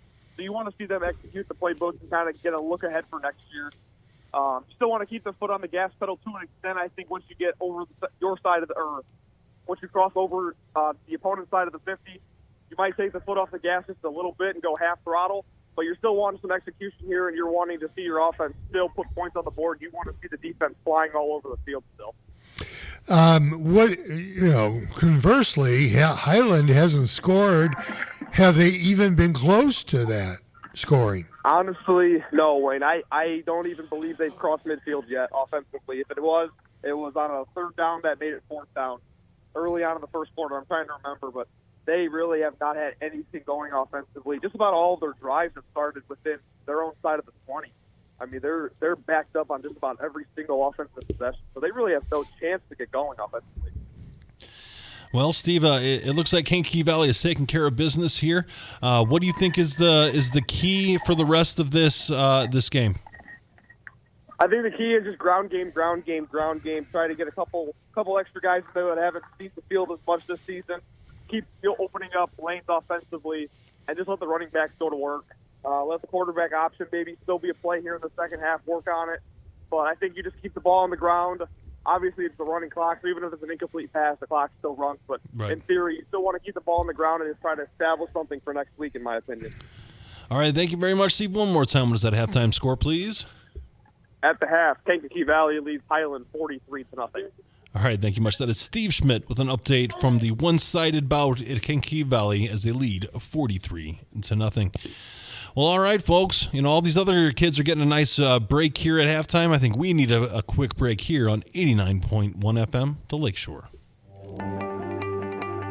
This is Game Night, live on Lakeshore Public Media, 89.1 FM. Streaming online at lakeshorepublicmedia.org, Facebook, and YouTube. Liskey and Nondorf Family Dentistry, located in Valparaiso, provides general, restorative, and cosmetic services for Northwest Indiana families. All that is good begins with a smile. Learn more at liskeyandnondorf.com. Calling all 59ers, Slicers, and Wildcats. Do you have your high school debit card yet? Show your school pride everywhere you go, whether it's Friday night lights or your Monday morning commute. Get yours today at your local Purdue Federal Credit Union branch or learn more at purduefed.com. Thinking of going to college? What do you plan to major in? At Ivy Tech Community College, they major in successful careers for you and all of their students. With locations in Michigan City, LaPorte, and Valparaiso, new classes start every few weeks. To get started, visit ivytech.edu. Again, it's ivytech.edu. Ivy Tech students are Indiana's future.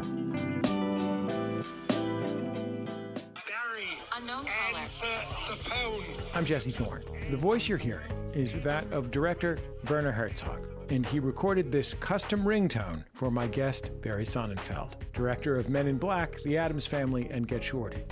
How and why? These are natural questions, and we will give you the answers, but only on Bullseye from MaximumFun.org and NPR. Tune in for Bullseye, Saturday evening at 5, here on Lakeshore Public Media, 89.1 FM. When I visited the West Bank this year, what I saw quite matched what Ta-Nehisi Coates saw in his new book, The Message, which is anchored by an essay on his trip to the West Bank and Israel.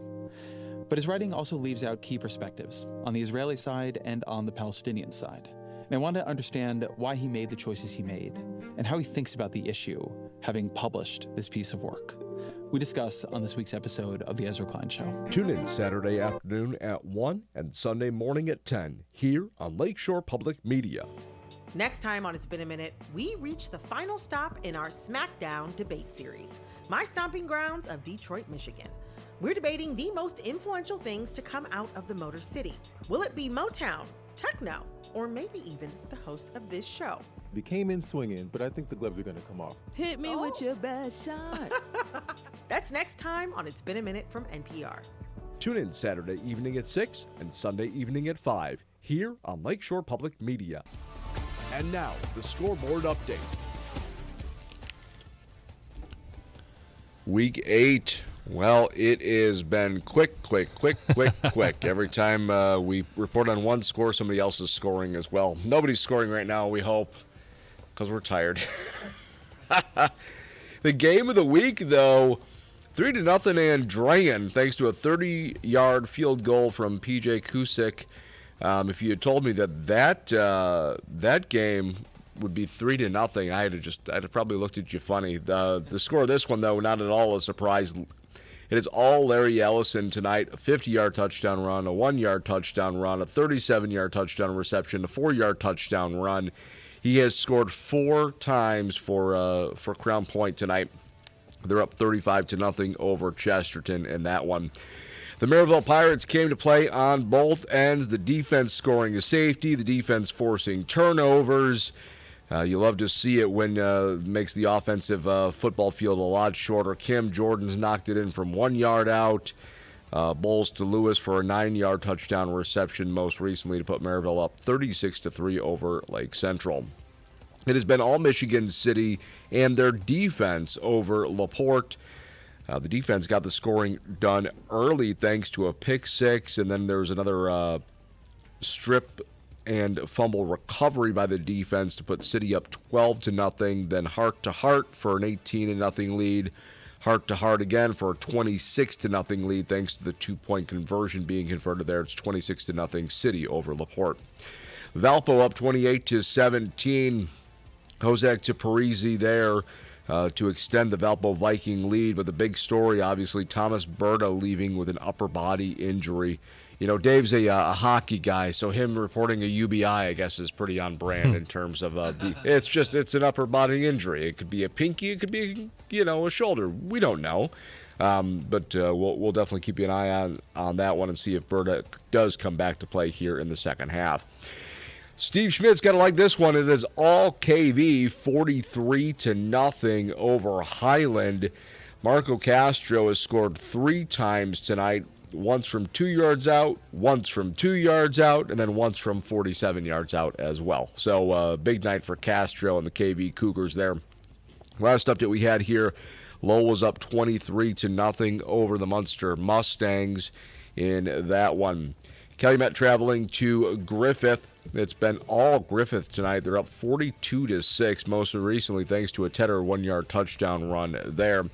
Though Calumet was up 6-0 before Griffith now has scored 42 unanswered. And Ben, I can't remember off the top of my head the last game that happened where Griffith gave up. It was either a touchdown or a couple of touchdowns and then turned around and scored seemingly at will for like 45 or 50 straight unanswered points, which I think is probably more demoralizing for a team to have an early lead like that and then just see the other team just absolutely climb back and then some. So Calumet, I don't know that they're going to be able to slow down that Griffith Panther offense at all for the remainder of this night.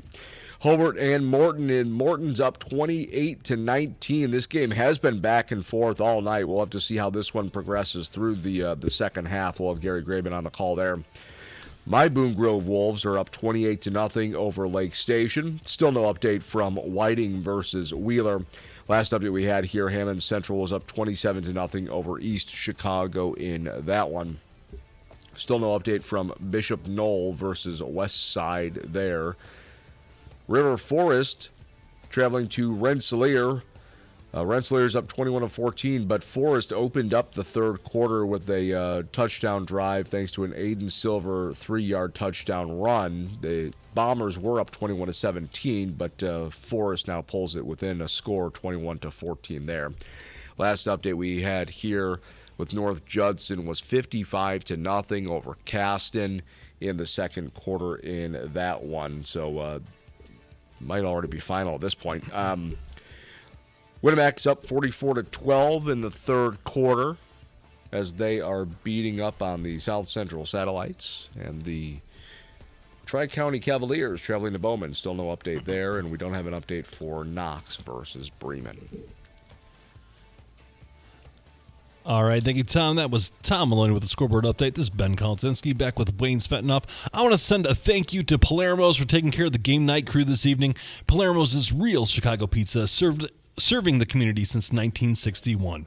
You can visit Palermo's of 63rd Street at 2893 East 81st Street in Maryville and Hobart area, in between the Home Depot and PetSmart. Palermo's, absolutely delicious pizza. Thank you for your support, Palermo's. Yeah, thank you very much. We love the pizzas. Oh, yeah. It's a great place. It's a great place. It's some of the best pizza that I've had in all of Northwest Indiana. So thank you for your support, Palermo's, and everything you've done for us. And, another man that is a fan of Palermo's, we've got Gary Graven with an update from Hobart and Morton. Gary, what's going on? You got that right. I will tell you, we have finally reached the half. Again, I will point out it's 8:30 p.m., and we've just reached the half. It is 28-19 Morton over Hobart. Again, a crazy first half, 4 touchdown passes for Holland Harris. Deshaun Woods having an incredible first half. And Hobart, to be honest, really sort of struggling offensively. I think, Morton is sort of daring them to pass greater than 10 yards. We'll see if Hobart takes the bait for that here in the second half, because they have not been able to establish Willie Shearer or Max Pickett in the running game here. Their best runner tonight has been Alex Tatum, the quarterback. So we'll see what happens here in the second half. But right now, I think for Hobart, they will get the ball to start the second half. But it looks like Morton wants them. If Hobart's going to win this game, Morton is saying you're going to have to throw. So we'll see. So, Gary, if you're looking at the point total for the half, it seems like both offenses are doing their job, but the defenses aren't taking care of business. Well, remember on the Hobart side, there's a kickoff return and a safety. So 9 of those points did not come on offense. They had 1 touchdown on offense and 1 field goal. So they need a little more production. For the Governors, it has been lots of big plays, lots of exciting plays. And you as a great cameraman, Ben, this is a dream game for you, because there are lots of exciting plays with people making moves to get to the end zone. And again, Morton playing one of their better halves of the season, and I would say Hobart probably playing one of their lesser halves of the season. Well, Gary, I agree with you. And just maybe if you look at the schedule, for games and things like that, and as we're looking at games today, there have been some, surprises for us. Certainly, Morton staying with Hobart has to be the surprise so far of the night. But then when you look at, Portage and Valpo, that's a very close game. Valpo's up 28-17. Right. Well, it's interesting because Ben and I actually talked about this game this afternoon, and I did think this was actually going to be a close game. And I was glad Dave Melton was able to work for us this week, because that game looked like it could be one of the closer ones of the week. Again, I'm curious if we switch over to Andrain and Hanover. When's the last time Hanover was shut out in the first half? Right. Even Chittard didn't do that to them. Right. So we're talking years of play here. I would guess that Hobart, unless in one of those playoff games against West Lafayette or something maybe, but those escape me. But this is a rare occurrence and it's a picture-perfect night. There are no excuses weather-wise. A breeze of about 6 miles an hour is about all we have. And so the fact I'm really curious there, as Al gives you guys the updates throughout the night, and this is just not the kind of territory that we see Hanover in very often. Okay, let's look at another one, Gary. Certainly, I'm kind of surprised in a sense at the disparity in scoring here, but Calumet at Griffith. Griffith has scored 42 points on Calumet. Calumet has 6.5. Do you think that, and I know Coach Mason is an unbelievable coach, but do you think it's the coaching there at Griffith? They're just piling up, scores every single week. Well, first of all, they are very good. They are a very good team. I would say, in the Greater South Shore, Griffith's the kind of team that probably should either, join the Hammond teams, or I know they used to be in the Crossroads Conference. They're playing competition that they should dominate, to be honest. Last year they took their lumps by basically playing no seniors, and they're reaping the rewards for that now, and this team is clicking. They are clicking against a lot of teams, but I will tell you, next week is one of the games of the year, and it's going to be Wheeler at Griffith next week. And I can hardly wait to see the multi-talented offense that Wheeler brings against the Griffith team that is so well prepared for teams. I think that game is going to be a real bellwether game for the season here, because I do think Griffith is mowing through this Greater South Shore Conference really unchallenged by anyone else. Again, Wheeler's the only team that I think can stay with them, and we'll see. I think our guy Jason is going to that game next week. Would you say that this is our game of the week or the beef of the week? Oh, it's the game of the week. Okay. It's the game of the week by far. There's really, and that's a game that still they're playing for something next week too. Yeah. So that game is really going to be, Griffith's going to be trying to complete an undefeated season.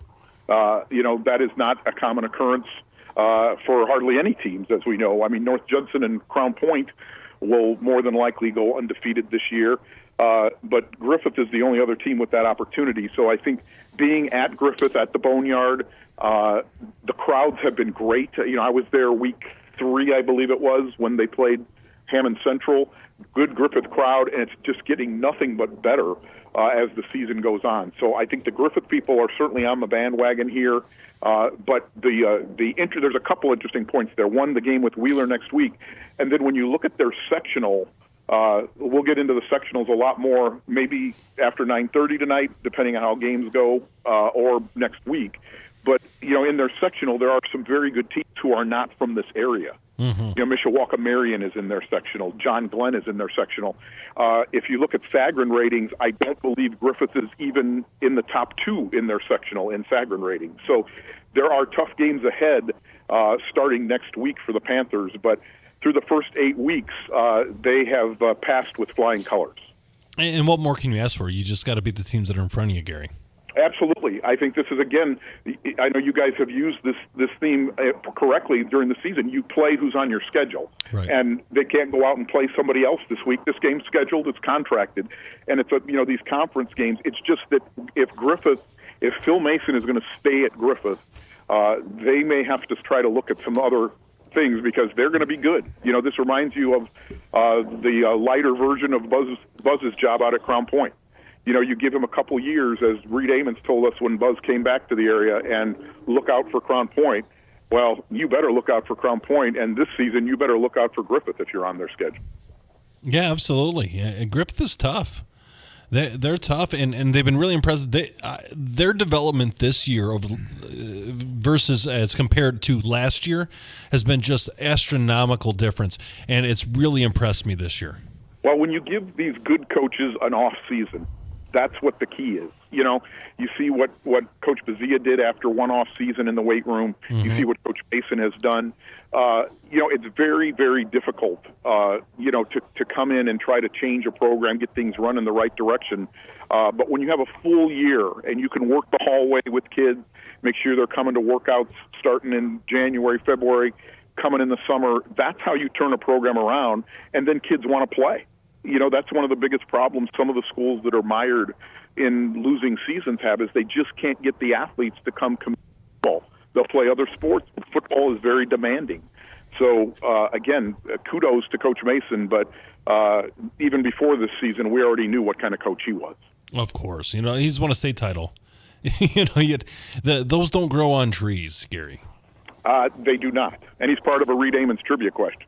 Yes, so we're still trying to look at this trivia question, and so we are kind of befuddled at this point. The trivia question is: what does Wheeler head coach Nick Testa, Griffith head coach Phil Mason have in common with Lakeshore correspondents Gary Graben and Jason Hill? I was of the belief that they are all handsome individuals. Well, that's a given. We're not, we are faces for radio, but we like to keep our anonymity. Fair enough. But, when I said that whole that whole part about the handsomeness, I know that I was disagreed with by my co-host here, so he didn't quite agree with that. Bitter. That's all I can say is bitter. One word, bitter. All right. Give him some Palermo's. He'll be happier. Yep, fair enough. All right, Gary, one more time. What is that halftime score of that Hobart Again, and it's Morton? 28-19 Morton over Hobart in a very crazy first half and a very long first half. All right, thank you much. Just remember, Gary, that it was Ben who's predicting multiple overtimes for you. Yes, I'm sure he is. Get your coffee ready, Gary. Get your There'll be a little ready. something extra in his gas tank on the way home. All right, I'm not exactly looking forward to that, but at least I'll know who did it. All right, that is Gary Graham with an update from Hobart and Morton. We're going to go from Morton back to Valpo. We got Dave Melton with an update from Portage and Valpo. Dave, what's going on? Hey, guys, the score remains the same. It's still Valparaiso 28, Portage 17, but as we were talking at halftime, running back Thomas Burdick from Valparaiso was injured during a second quarter drive, and when the Vikings came back out for the second half, he was not wearing a helmet. It doesn't look like he has his shoulder pads on either. Oh, wow. So I think it's safe to say he's probably not coming back in this game, and his absence was felt on Valparaiso's first drive because they got down first and goal at the 10-yard line, ran the ball up the middle 4 times, and were stopped shy at the 1 on fourth and goal from the 3. So they were unable to score because backup running back Gage Finley is 165 pounds. Thomas Bird is 210. So I think they might have needed some of those extra pounds down at the goal line. But the score remains Valparaiso 28, Portage 17.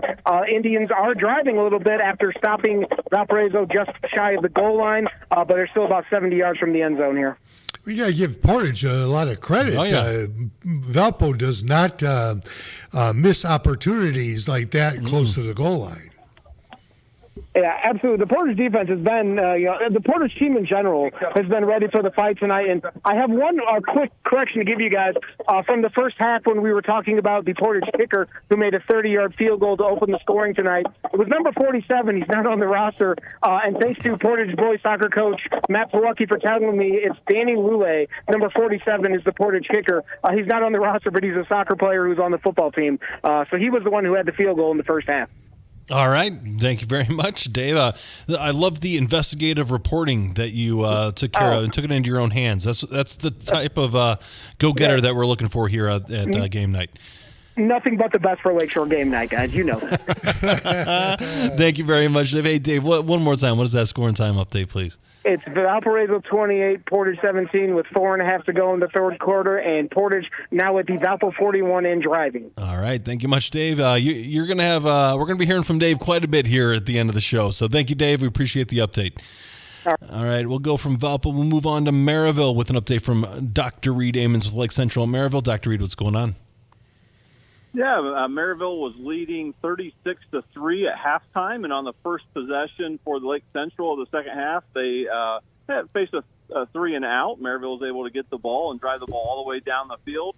Cameron Jordan was able to run one in from 4 yards out. That put the Pirates up 42-3. The extra point was good, and that makes Maryville on top 43-3 with about 5 minutes to go in the third quarter. So that means running clock.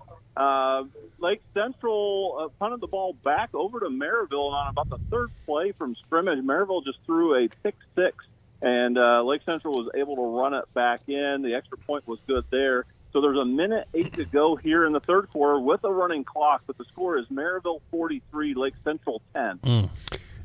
Dr. Reed, that is Cameron Jordan's third touchdown on the night, correct? Yes, 3 touchdowns for him. And in the quarterback is Bowles is his last name for Maryville. He just threw his first interception, I believe, of the season. He's had several starts this year. He actually started the game tonight, and he was getting a little work here in the second half. And but yeah, Cameron Jordan, 3 touchdowns on the night, couple of passing touchdowns for Maryville tonight as well, but out to a very comfortable lead, 43-10 here in the third quarter. 1:08 to go, and we'll have a running clock here. So in about 15 minutes or so in real time, we'll hopefully be able to wrap this one up. All right, fair enough. Excuse me. Dr. Reed, do you know who had the pick 6 for Lake Central? I did not get the name, Okay. Wayne. And I'm not even sure that Lake Central has most of their starters still in. I'm unclear on if they No do or problem. not. Maryville's got mostly subs in at this point as we've gone here to running clock in the second half. Okay. All right. Thank you, Dr. Reed. One more time. What is that score and time update, please?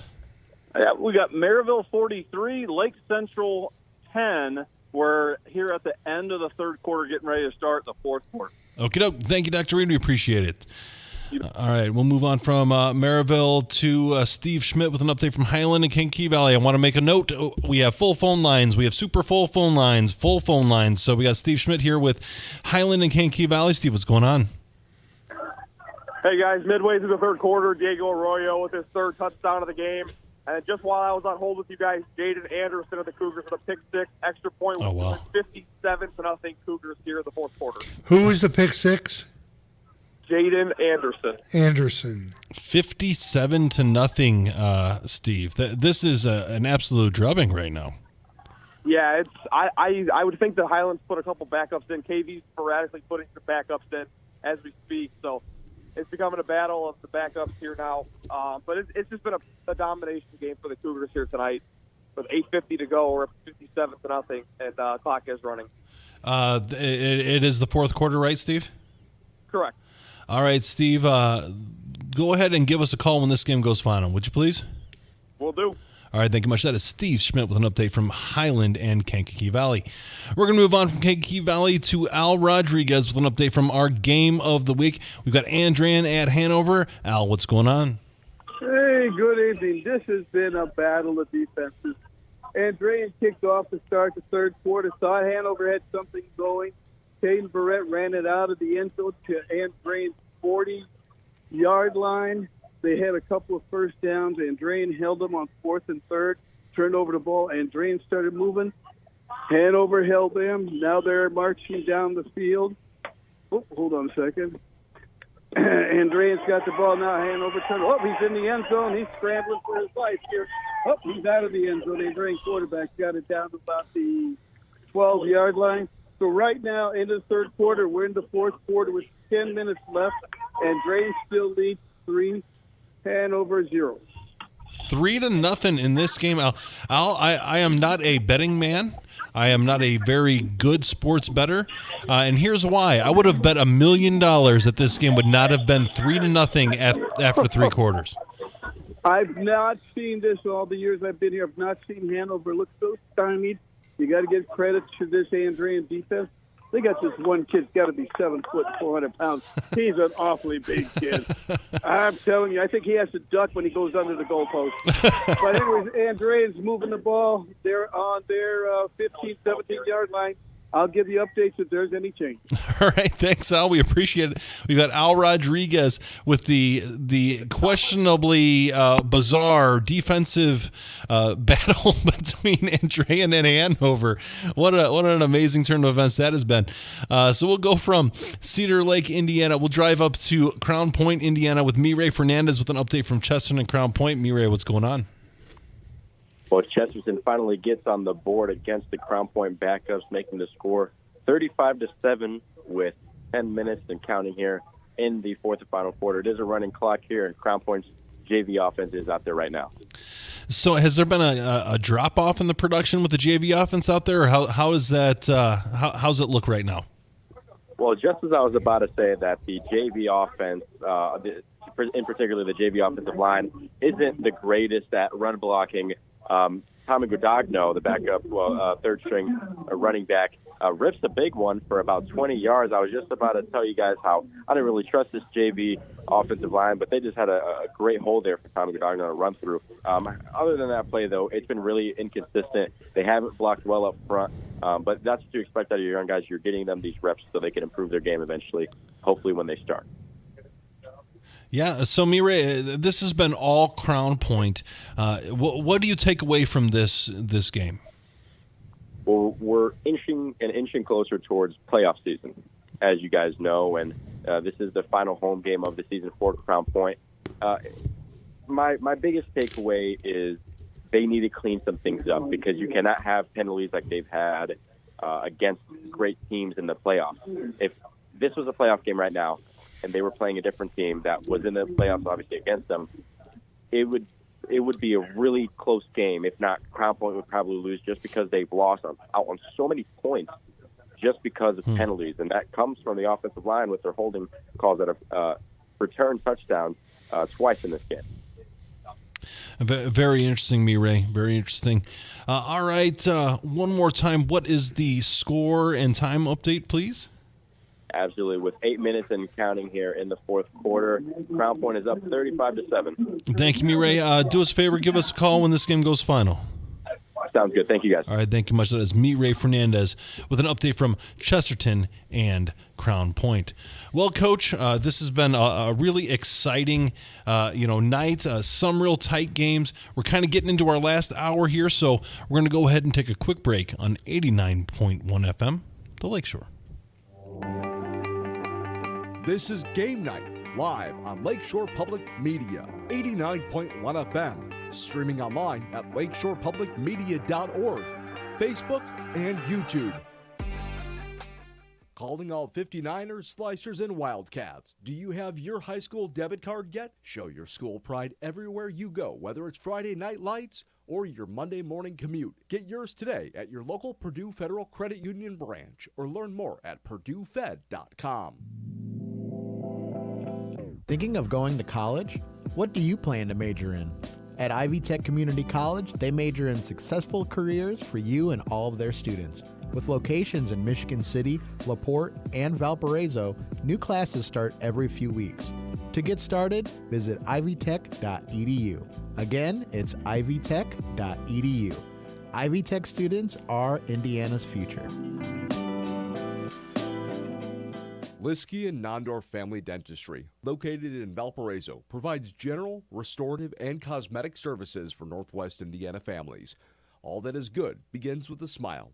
Learn more at liskeyandnondorf.com. As you travel across Northwest Indiana and into Chicago, take Lakeshore Public Media, 89.1 FM, along for the ride.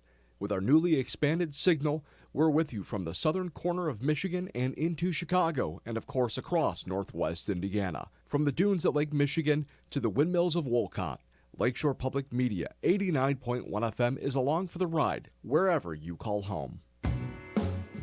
In the summer of 2011, when I was 38 years old, I got an email from a lady with an adoption agency. My adoption agency. She was looking for someone with my name. I felt skeptical. Was this a scam? Join us for stories of the startling and astounding. That's next time on the Moth Radio Hour from PRX. Tune in Saturday morning at 11 and Sunday afternoon at 1 here on Lakeshore Public Media. You're listening to Lakeshore Public Media, 89.1 FM, WLPR FM, Lowell. Your home for local news, traffic, weather, sports, and more. Streaming online at lakeshorepublicmedia.org. And now, the scoreboard update. It is still 3-0 in our game of the weekend, Drain versus Hanover Central, and you heard the call from Al Rodriguez just moments ago. He doesn't remember the last time Hanover's been stymied like this in a game, and quite an impressive showing from Andrain. And I must say really quick that while the play itself didn't result in any sort of scores, if you follow us on Game Night tweets on Twitter/X, Jimmy Finley, I think, has made the absolute catch of the year. Randy Moss, Megatron-esque, and double coverage off of a deep ball where he jumped up between the two defenders who didn't jump, but the ball was overthrown on Finley, and Finley reached back with one hand, pulled it back down, and fell to the ground, making the catch. Yeah, check it out. We've retweeted it a whole bunch. I think a lot of other Northwest Indiana sports folks. Jed TV has a full video on there, too. It's just, you know what, in high school football, it's always great to be able to see those types of plays because there's not always a camera on those games. But that is definitely the play of the game there for that one, aside from the 30-yard field goal. Chesterton finally gets on the board, but it is all Bulldogs 35-7 in the fourth quarter there. Maryville is up 43-10 over Lake Central. Michigan City is still shutting out LaPorte 26-0 there. And Valpo up 28-17. Last update we heard from Dave Melton was Thomas Berta was injured, but Melton did confirm that Berta, it looks like he is done for the game tonight. So we'll get to Dave here on the call in just a moment. All right, let's go ahead and take Dave Melton right now for an update. Dave, what do you got here in the Portage-Valpo game? We've got another series of touchdowns. It's now Valparaiso 35, Portage 24. After the last time I talked to you guys, when Portage stopped Valparaiso at the 1-yard line, they went the length of the field on a touchdown drive, tapped on a 9-yard touchdown pass to Anton Mathis. Then Valparaiso got the ball back and it attacked mostly through the air. There was a 48-yard pass to Keegan Begley and then a 23-yard touchdown pass to Julian Stokes, both from the arm of quarterback Kellen Hosick, and that has Valparaiso back to a 2-score lead, 35-24, and we just started the fourth quarter here. All right, Dave. Looks like we're going to be hearing more from you as this game goes on. Thank you for the update. No problem, guys. All right, that was Dave Melton with an update from Portage and Valpo. 2 callers online here. We'll send it back to you, Tom. All right, thank you. And KV's up 57-0 over Highland there. Game should be getting pretty close to final. Lowell versus Munster. It's been all Lowell tonight, 23-0's last update we had there. Griffith has scored 42 unanswered over Calumet to lead 42-6. And, oh boy, Gary Graben's game of the week. Every game is a game of the week when Gary is covering it this season. Morton, the last update we had was up 28-19. We've got Gary online if you want to talk to him. All right, Gary, what do we have here in this one now? We have craziness. Hobart on their first possession of the second half, no first down, 3-and-out punt. Morton surgically down the field with a pass to Hill, first down, pass to Hill to Brown, first down, to Woods, first down, and then Harris to Woods from 35 yards out as he went straight up the middle and caught a fly pattern for a touchdown. They curiously went for 2. They were trying to get a 3-score lead, but usually when you're ahead, you wouldn't kind of mess with that, and they did not succeed in that. So it is 34-19 Morton with 9:50 left here in the third quarter. I said third quarter. Well, everybody else says fourth quarter. Wow. Third quarter. And I will tell you that is the 5th touchdown pass of the night for Holland Harris, who is begging to be the Chuck DeMoss player of the week. I mean, Larry Ellison right now had 4 touchdown scores in the first half for Crown Point as well this evening. So it's going to be a tough one for that award this next week coming up. But that is Harris's 5th touchdown pass of the night. That is incredible. Like I said, he and Woods are having incredible games. Freddie Brown also, he's only scored once, but he's been great on defense, and he's been some key passes and runs for him too tonight. As we talked about in the first half, this Morton team has found something this week against a good team, and is really enforcing their way here. All right, Gary, thank you for the update, and we will be chatting with you probably again in like 30 seconds. Wouldn't be surprised, and probably till 11 o'clock tonight. That's right. We'll see you guys. Thank you, Gary. Moving along here, Boone Grove's up 36-0 over Lake Station. No update from Whiting versus Wheeler. Last update we had was Hammond Central up 27-0 over East Chicago. Still no update from Bishop Knoll versus Westside. Rensselaer's up 35-14 versus River Forest in the fourth quarter of that one. Last update we had with North Judson and Caston that I had was 55-0 North Judson in the second quarter there. South Central versus Winnemac. Winnemac was victorious tonight 50-12, and that North Judson game has gone final 69-3 there. And then still no update from Tri-County versus Bowman or Knox versus Bremen. For Game Night, I'm Tom Maloney. All right, thank you, Tom. This is Ben Kolodzinski back with Wayne Svetanoff. We do have a couple callers online. We're going to go with Russell Broadhacker with an update from LaPorte in Michigan City. Russell, what's going on? Hey, guys. So there is 4 minutes left to go here in the third quarter, but Michigan City leads LaPorte 39-0. We had basically back-to-back touchdowns there. To start off the second half, Jamarian Gee for Michigan City, in 3 runs, ran the ball from the Michigan City 38 to the LaPorte 8. Tristan Hart on a 4th and 8 had the keeper, came up just a yard short of the touchdown, so it was turnover on downs.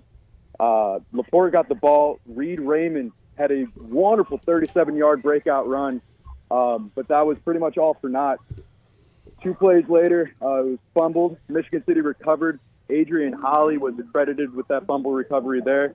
And then from the Laporte 42, Trinison Hart hooked up with Zaire McKinney, number 6 for Michigan City, for the touchdown. That is Trinison's third throwing touchdown of the night. Logan Morrison's extra point was no good there. And then that second touchdown that came in the second half here, the kickoff was fumbled, and it was scooped up by number 5 for Michigan City, Marquez Dabney. He brought that down into first and goal territory with 2 yards to go. Trinison Hart connected with Jamin Harvell for the touchdown there. Another passing touchdown for Trinison Hart. His balls are on a dime, tight spirals. They're just fun as heck to watch, and his receivers just catch it in stride. So they're well connected there. The extra point was no good, so that leaves the score right now 39-0, Michigan City over Laporte, with 2 minutes, 15 seconds left to go here in the third quarter. All right, thank you much, Russell. We appreciate it. Give us a call when this game goes final, would you please? Will do, guys. Thank you. Thank you much. That was Russell Broadhacker with an update from Laporte, Michigan City. All right, we're going to go ahead and move from Michigan City to Munster with an update from Jason Hill with Lowell and Munster. Jason, what's going on? We're in the fourth quarter here at Munster. It is 36-13 Lowell over Munster. So far here in the second half, we had a third quarter score by both teams. It was Brody Kolodzinski again for the Red Devils, getting them the lead 36-6 in that third quarter, extending it. And then Munster responded really quick. That next drive, they had a really nice return off the kickoff. Big pass interference call set them up right inside the 10. It was Xavier Rodriguez for the Mustangs that was able to punch it in. Extra point was good. And that's where we stand here, 36-13. Both teams exchanging touchdown drives there in that third quarter. And we got about 8 minutes to go here in this game. All right, thank you much, Jason. We appreciate the update. Looking forward to hearing more from you as this game goes on. All right, thank you much. That was Jason Hill with an update from Lowell and Munster. We've got full phone lines. I've been saying that all day long. I'm pretty much a broken record. We're going to go from Munster to Steve Schmidt with an update from Highland and Kankakee Valley. Steve, what's going on? Hey, guys, we've gone final here. KB is a winner tonight, 57-0, ending their 5-game losing streak and picking up their first win of the season on Northwest Crossroads Conference. And an impressive victory, Steve. What was the key tonight? I think it was just an inspired play by the KV as a whole unit tonight. Offensively, they were quickly out of the corner. Obviously, they were defensively also throwing up the 0. I honestly don't think Highland even crossed midfield once tonight, guys. Oh, wow. The defense really stepped up tonight, and they really pinned their ears back and got after the quarterback as quick as they possibly could tonight. Steve, what is Anderson's first name? He had a pick 6. Jaden Anderson. Jaden, okay. So, Steve, where does KV take this momentum? How do they handle it? What do they do going forward? Well, they're going to be traveling to Munster next week. I'm not exactly sure how the Munster and Lowell game was going. I didn't hear the score Jason just gave before on that last update, but it's another winnable game for KV, you feel, coming into that game next week as another final tune-up before the state tournament starts, which we'll find out the matchups on Sunday.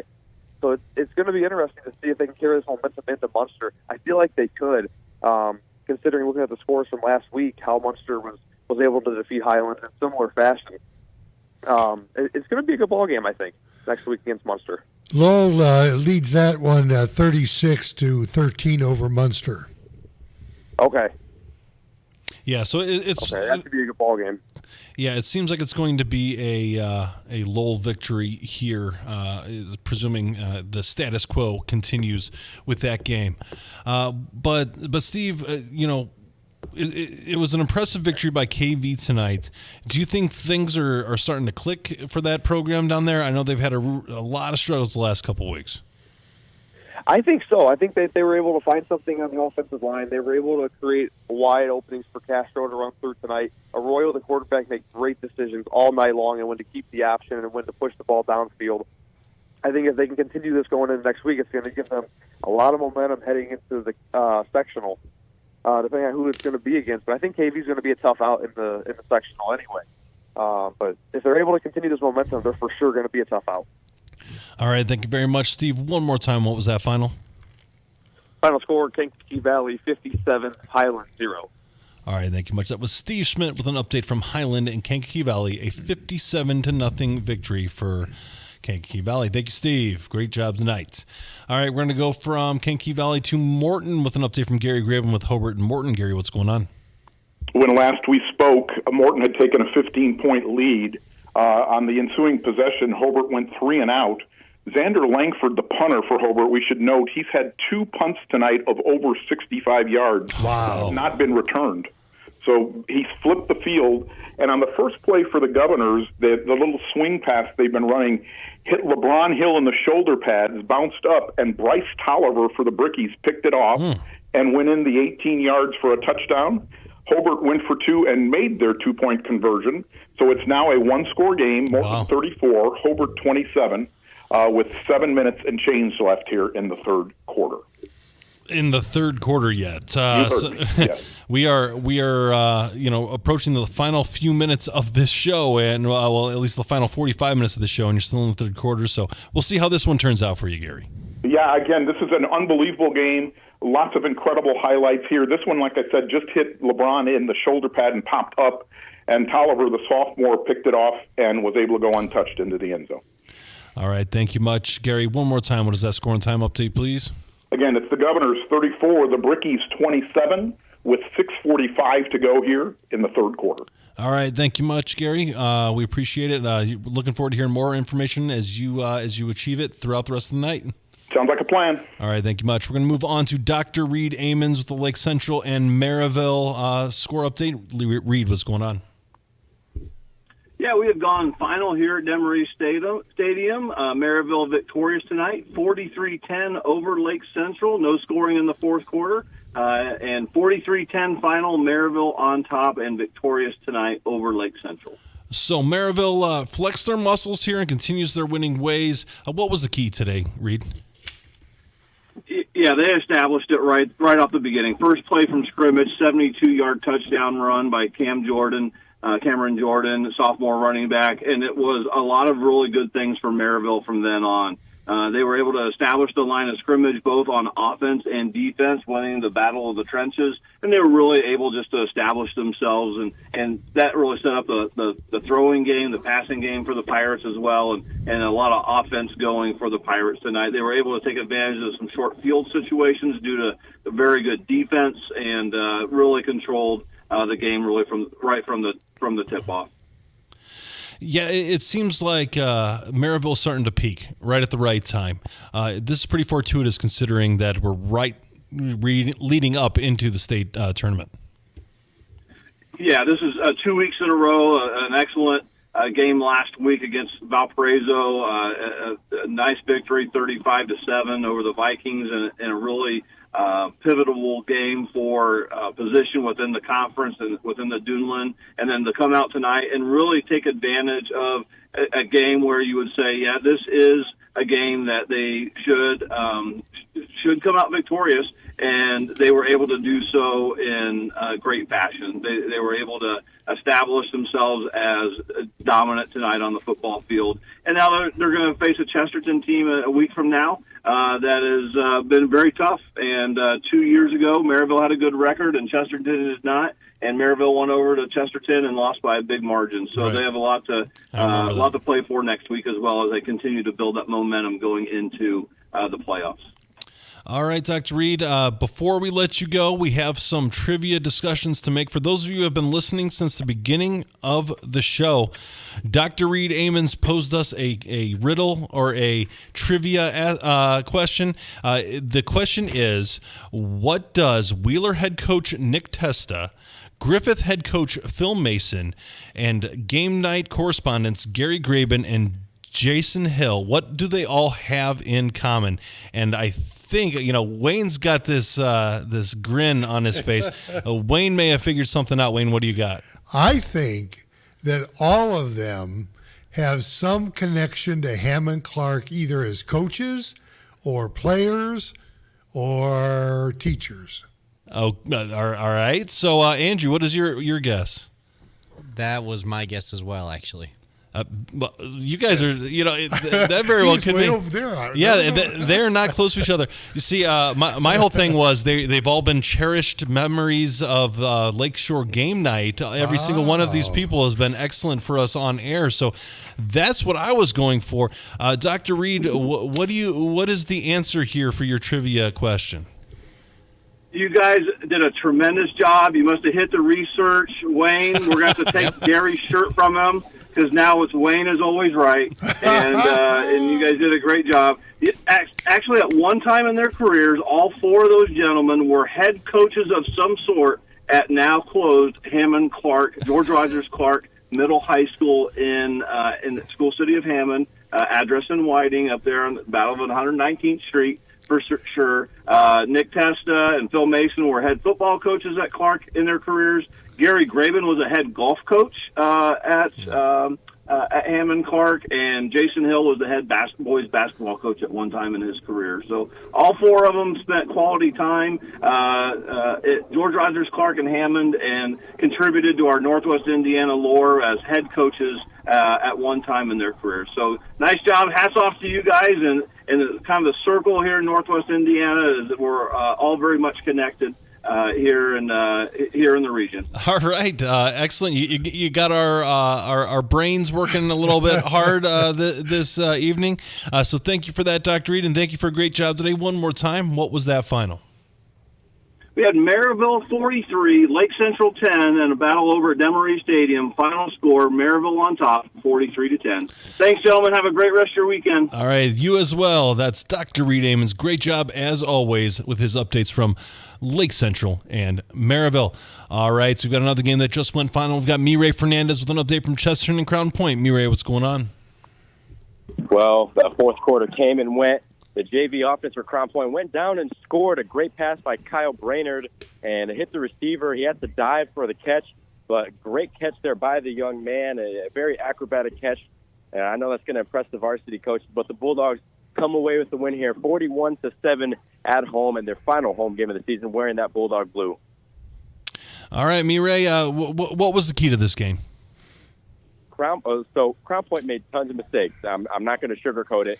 They are going to get ripped in film practice, whether that be tomorrow or throughout fall break. They made tons of mistakes. The key was being able to recover. They went a couple drives in the game where it was penalty after penalty after penalty, and then a deep fourth down failed conversion. It's just their ability to recover and put things behind them. There's a player last year, Paul Clark, who would always have meetings, and he told everybody, you need to have the mind of a goldfish, because goldfish are one of the dumbest animals in the world, and they don't remember things that happened 5 seconds ago. You need to have the mind of a goldfish and put things behind you. All right, fair enough, Mireille. I mean, it seems a short memory is, probably a good thing when you're going to get, when you're making mistakes. But you also got to remember what's going right and what to do in the correct way. So, Mireille, we've got full phone lines. You've done an excellent job tonight. One more time, what was that final score? Absolutely. In Crown Point, the Bulldogs win 41-7 against the Chesterton Trojans. All right, thank you much. That was Mireille Fernandez with an update from Chesterton and Crown Point. Crown Point wins big over the Trojans. All right, we've got two games that are still going on. We've got Dave Melton here with an update from Portage and Valpo. Dave, what's going on? We're back to a one-score game, guys, with 6:24 left. Valparaiso 35, Portage 32. Demons just scored with a 70-yard touchdown drive. The big play there being a 57-yard run by Cody Young, who also had a 71-yard touchdown run back in the first quarter. So the Morton quarterback is getting it done with his arms and with his legs.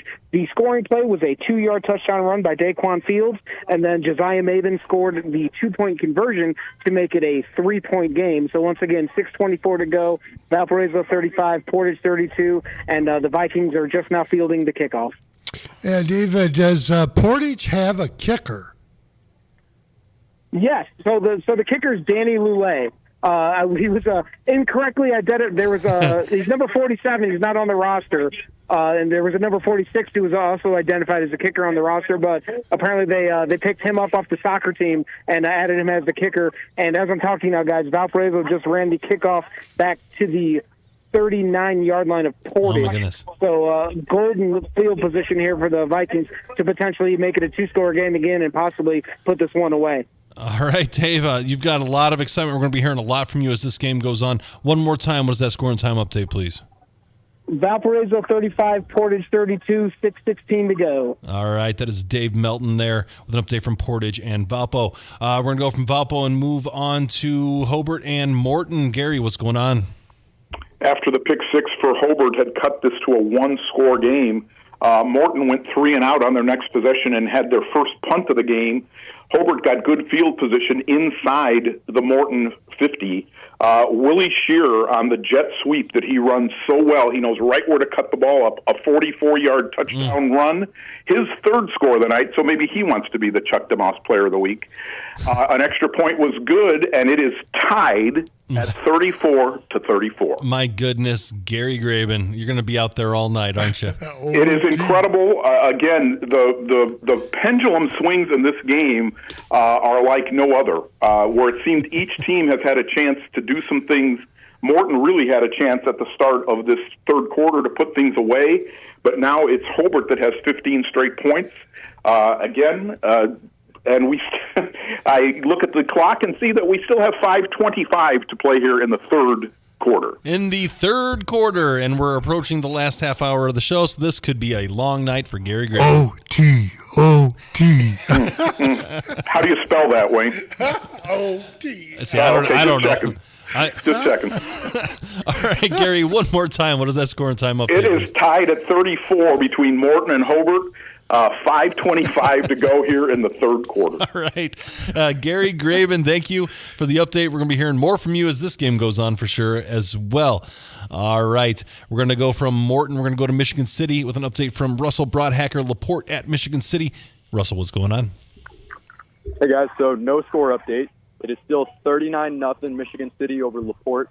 The run clock began with 2 minutes, 20 seconds left to go in the third quarter. We are now down to 1 minute, 15 seconds left to go of this game. So this game's essentially over here. Yeah, exactly. Russ. What was the key here for Michigan City? Honestly, both sides of the ball just melded well in this game. To walk through it, the 6 touchdowns that they were able to put on the board, it was a pick 6 by Dabney McKinney, followed by a fumble recovery from Adrian Holly. Trinison Hart hooked up with Kyron Hart for a 32-yard touchdown. And then Trinison Hart hooked up with Logan Morian for that 2-point conversion. He hooked up again with Zaire McKinney for a 42-yard pass. And then Logan Morian's extra point kick was good for that one. Trinison threw a little 2-yard bubble then to Jamin Harville for a little 2-yard touchdown. So I would say really Trinison Hart's passing game was essential. His pocket awareness was great. He was able to run the ball up the gut when it needed. Notably, there was a 4th and 8. He just barely fell short there. And so he's got plenty of heart there in both directions, on the ground and in the air. Defensively, I think Dabney McKinney's really held his own as cornerback. The flats were well taken care of on the runs throughout the night. And then his coverage when the ball was being thrown a couple times, he was right there. So game just goes final score 39, Michigan City, Laporte, nothing. All right. Thank you much, Russell. We appreciate it. Excellent job tonight, as always. We greatly appreciate your time that you devote to us in this show, and looking forward to talking to you next week. Yeah, guys, thank you for everything you do, your dedication to all the games here throughout the region. There's plenty. So way to keep your head on a swivel, and I look forward to talking to you guys next week. All right. Thank you very much. That is Russell Broadhacker with the final score from Laporte and Michigan City. All right. We do have a call waiting, and we're just going to go over this real quick. I want to break some news. We do have a final in the Andrean game versus Hanover Central, and the shutout continued. It is 3-0 final. Andrean has defeated Hanover Central by shutting them out. The most powerful offense in Northwest Indiana blanked by the Andrean 59ers. That means Andrean shares. Hobart could still, right. But Andrean has assured a share of the conference title. That is one of the most impressive performances of a defense that you will ever see. So, Al didn't call in. He had some other things that he had to take care of, but he's just basically said it was more of the same. That defensive battle, two offenses that couldn't really quite move a ton, but a field goal was the difference. It's about as slim as it gets of a margin. Yes, it is.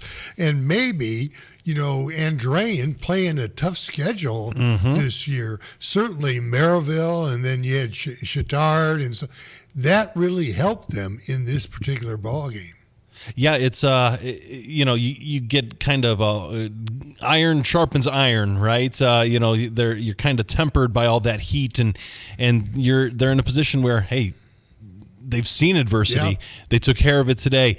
Congratulations to the Andrean 59ers. An excellent victory by them tonight, shutting out the most powerful offense in Northwest Indiana. That's right. The Hanover Central team there. So very, very exciting going on there. We're going to go ahead and move on to a game that's still in action. We've got Dave Melton with an update from Portage and Valpo. Dave, what's going on?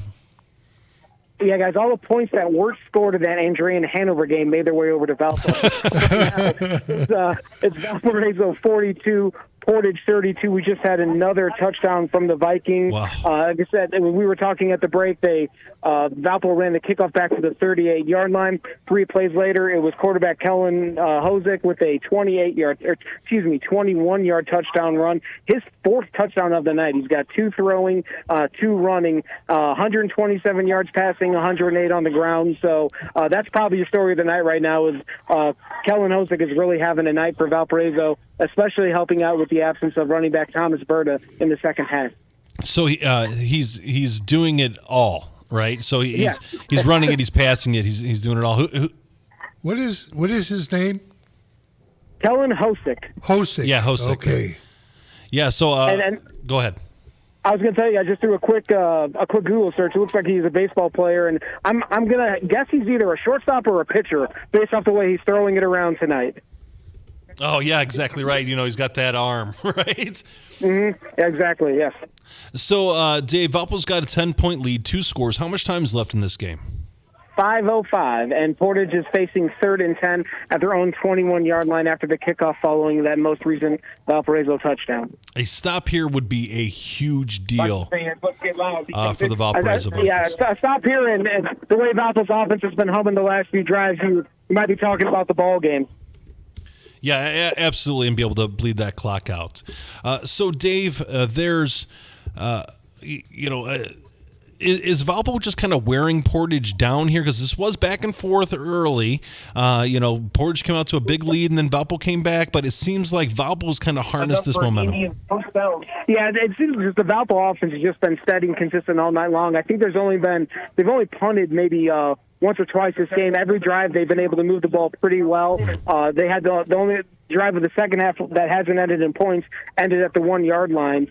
So they've been moving the ball very well this half. And as we're talking here, Cody Young just had a 13-yard scramble for Morton to give them a fresh set of downs. So 4:40 and counting, but they are still down by 10 points. So they're going to need to get to the end zone in a hurry because they're at the 34-yard line right now.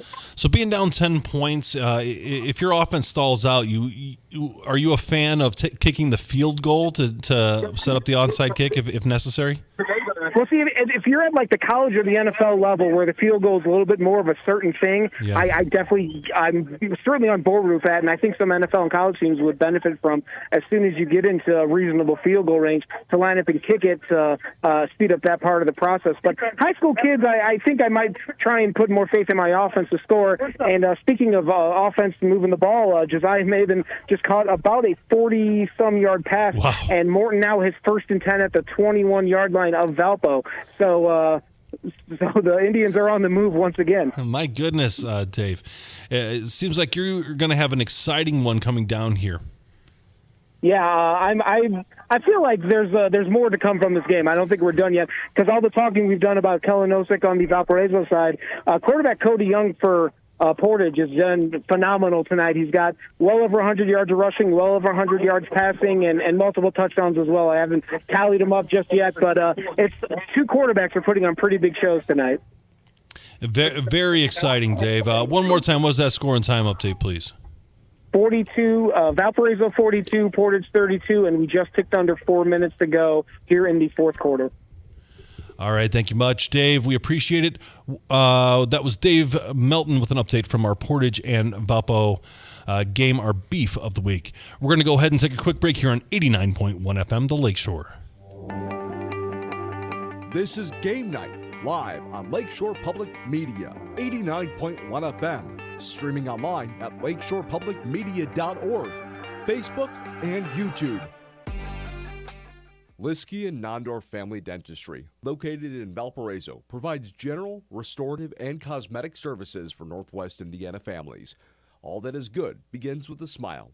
Learn more at liskeyandnondorf.com. Calling all 59ers, Slicers, and Wildcats. Do you have your high school debit card yet? Show your school pride everywhere you go, whether it's Friday night lights or your Monday morning commute. Get yours today at your local Purdue Federal Credit Union branch or learn more at purduefed.com. Thinking of going to college? What do you plan to major in? At Ivy Tech Community College, they major in successful careers for you and all of their students. With locations in Michigan City, LaPorte, and Valparaiso, new classes start every few weeks. To get started, visit ivytech.edu. Again, it's ivytech.edu. Ivy Tech students are Indiana's future. Hi, I'm Terry. And I'm Joe. We host the People's Pharmacy heard live Saturday mornings at 6 here on Lakeshore Public Radio, 89.1 FM. We talk with you about everything from home remedies to breakthrough drugs. Hear from leading experts about drugs, herbs, home remedies, and other health topics. Join us on the People's Pharmacy Saturday mornings at 6 here on Lakeshore Public Radio, 89.1 FM. On the next Radiolab, we dance the forbidden dance between sweet, calming order and... oh my God. chaos. Dead. Extinct. 3 stories. It's like a microbial Game of Thrones. About our natural world. The circle of life. And the harmonious pattern underneath it that may or may not exist. Life in a barrel. That's on the next Radiolab. Tune in Saturday at noon and Sunday afternoon at 2 here on Lakeshore Public Media. Members of a religious movement claim God is speaking to them. That is my main call, to be a prophet to the nation. And they're spreading not just their religion, but their politics. We demand legal votes to be counted and illegal votes not to be counted in the name of Jesus. Blurring the lines between church and state on the next Reveal. Tune in Saturday afternoon at 3 here on Lakeshore Public Media, 89.1 FM. And now, the scoreboard update. Well, it was a barn burner at Hanover. Andrean comes away with a 3-0 lead and a 3-0 victory this evening in our game of the week, thanks to a 30-yard field goal from P.J. Cusack. Hanover has not lost a regular season home game since 2018. They have not lost a regular season conference game since 2020 until tonight. Ground Point defeats Chesterton 41-7. Maryville is victorious over Lake Central 43-10. Michigan City shuts out LaPorte 39-0. All right. Hey, I'm going to have to go ahead and interrupt you here, Tom. I don't like doing that, but I got to do it this time. We have Jason Hill with a special guest here. Jason, what's going on? Hey, guys. After a 36-19 victory, I have Coach Kilmer here with me, and he is ready and willing to do a quick little conversation with Coach and Ben in the studio. So I'm going to hand you over to Coach Kilmer. Sounds good. Yo. Hey, Coach Kilmer, this is Ben Kolodzinski. Congratulations on a great victory tonight. Thank you, sir. Thank you, sir. Kids played hard. It was a good fought battle from both ends. Coach Wayne Svetanoff, and as I look at this score, it looks like the defense played very, very well. Yeah, I mean, Munster's well improved. They got some pretty good athletes. I can't tell you the kid's name, but number 5, he runs the ball hard. He gave us fits all night. But we bent and didn't break a whole lot. We were able to control the line of scrimmage, and they got some points at the end of the half, and they got some points against our number 2s at the end. So it doesn't quite look like our defense played all that well, but our defense played pretty fantastic all night long. So, Coach, the old Lowell tradition is continually improving throughout the season and getting sharp come tournament time. Is that what your team's doing this year? I mean, I sure hope so. I mean, our goal is to get better each and every week. We start off with a pretty tough non-conference schedule, and we want to challenge ourselves. And, we're not really worried about the record. We just want to make sure that we're playing our best football when it matters. And for us right now, that's going to be week 10. So we got another week next week to see if we can get better and head into the playoffs firing at all cylinders. Indiana football is great. Some people don't like it. They think you need to earn your right into the playoffs. I love the fact that we have 2 seasons. We can schedule a tough schedule and still be able to make it in the playoffs and be humming when it comes to that point. Coach, we had Colton Scott today as one of the unknown players from last week, and he's starting to make an impact for you. But Max Arredondo had an interception and a TD. He really stepped up tonight for you. Max, his football IQ is pretty good. He's about the purest football player we have on our team. He just happens to be 5'7", 140 pounds. Otherwise, you'd probably know about him a little bit more now. But, I mean, he's a great athlete. He's got great instincts out there. And we count on him on offense and defense to make plays and be leader out there for us. And, hopefully by the end of his senior year, more of the region will know his name. All right, Coach. Anything else you want to add before we let you go celebrate with your team? It was a great night of football, good weather. It was cool to be here to see Coach Marsh and Coach Friend get honored. We didn't get to see it, but I got to listen to it at halftime. I always love coming up here playing Munster. Coach is doing a good job here, and we will look forward to many good years and good competition against Mustangs. It was just an overall good night for everybody. All right, congratulations, Coach. That is victorious Coach Keith Kilmer for the Lowell Red Devils. Congratulations, Coach, on an excellent victory. And that was our Tommy Williams Coach's Corner, T-Dub's house, our Tommy Williams Coach's Corner, with one of the best in Northwest Indiana, Keith Kilmer. Thanks for joining us, Keith. All right, we're going to go from our Coach's Corner. We're going to go to Dave Melton with an update from Portage and Valparaiso. Dave, what's going on? I think we've got probably the backbreaking play of the night from the Portage perspective, as the Indians were down at the about 5 yards from the end zone, and a pass was intercepted by Valpo sophomore linebacker Brody Wheeler. He ran it back 55 yards, and credit to Cody Young, the Portage quarterback, who threw the pick, but got his angle and brought him down at about the 40-yard line. But that interception and lengthy return is probably going to put this game out of reach. Valpo just picked up another first down, so with 1:09 to go, it's still Valparaiso 42, Portage 32, and it looks like Portage still has now one timeout remaining. So I don't think they can quite kill the clock, but we're looking probably at the end of this one here, guys. All right, fair enough, Dave. How about this? How about you go ahead and give us a call when this game goes final? Will do, guys. I appreciate it, Dave. Thank you much. That's Dave Melton with an update from Portage and Valpo. So this game, the Portage and Valpo game, extremely, extremely exciting. And Dave's done an excellent job, as he always has, in years past here and this season. He's definitely one of the best in the biz. But that game, Gary Graven and I were chatting as I drive in. We have a weekly tradition. On my drive in, he gives me a call, and then on my drive home after the show, he gives me a call. And we highlighted that Portage-Valpo game as a game that could be one of the more exciting ones of the night, and it turns out that it absolutely was. Yeah, it was beef of the week, right? It's beef of the week. It was a good choice, and Portage really made a great effort. Yes, they did. Valpo. They did. Roy Richards is turning that program He around. is. They've won 3 games.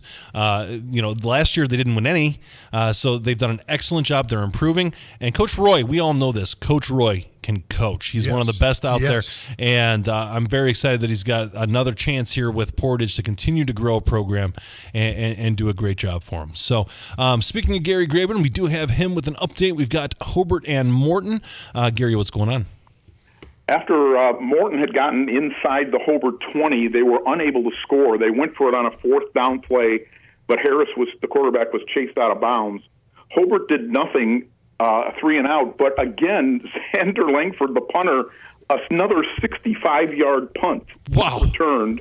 This guy, I don't have all the punts for the evening, but this guy is rocketing it tonight. He flipped the field, and then they were able to take advantage of a Holland Harris fumble. Patrick O'Connor for Hobart really drilled him. The ball popped out. Hobart recovered at the Morton 14, and on the first play, Alex Tatum kept the ball on sort of a power sweep, a 14-yard touchdown run. It is 41-34 Hobart. Wow. With a minute and 46 seconds to go in the third quarter. The third quarter. Wow.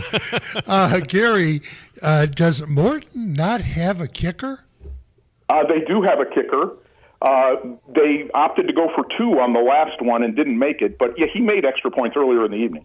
Okay. So, Gary, it seems like you've got this kind of circus game, back and forth, high scoring.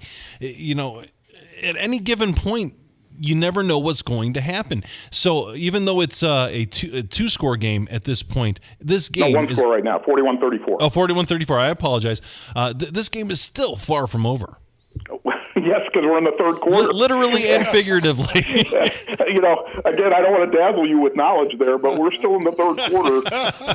And this has been just incredible with the Hobart onslaught here. And remember, they went 3 and out on their first possession of this quarter, and yet they have 3 touchdowns this quarter. Again, the momentum is definitely on Hobart's side. Morton has had a lot of complaints about the officiating. It's a little bit of a distraction. Need to refocus here. They have crossed into Hobart territory on this possession. But again, remarkable comeback by the Brickies here in the third quarter. Very exciting, Gary. We're really interested to see how this one's going to unfold, and it'll also be interesting to see if I'm at home before this game is over.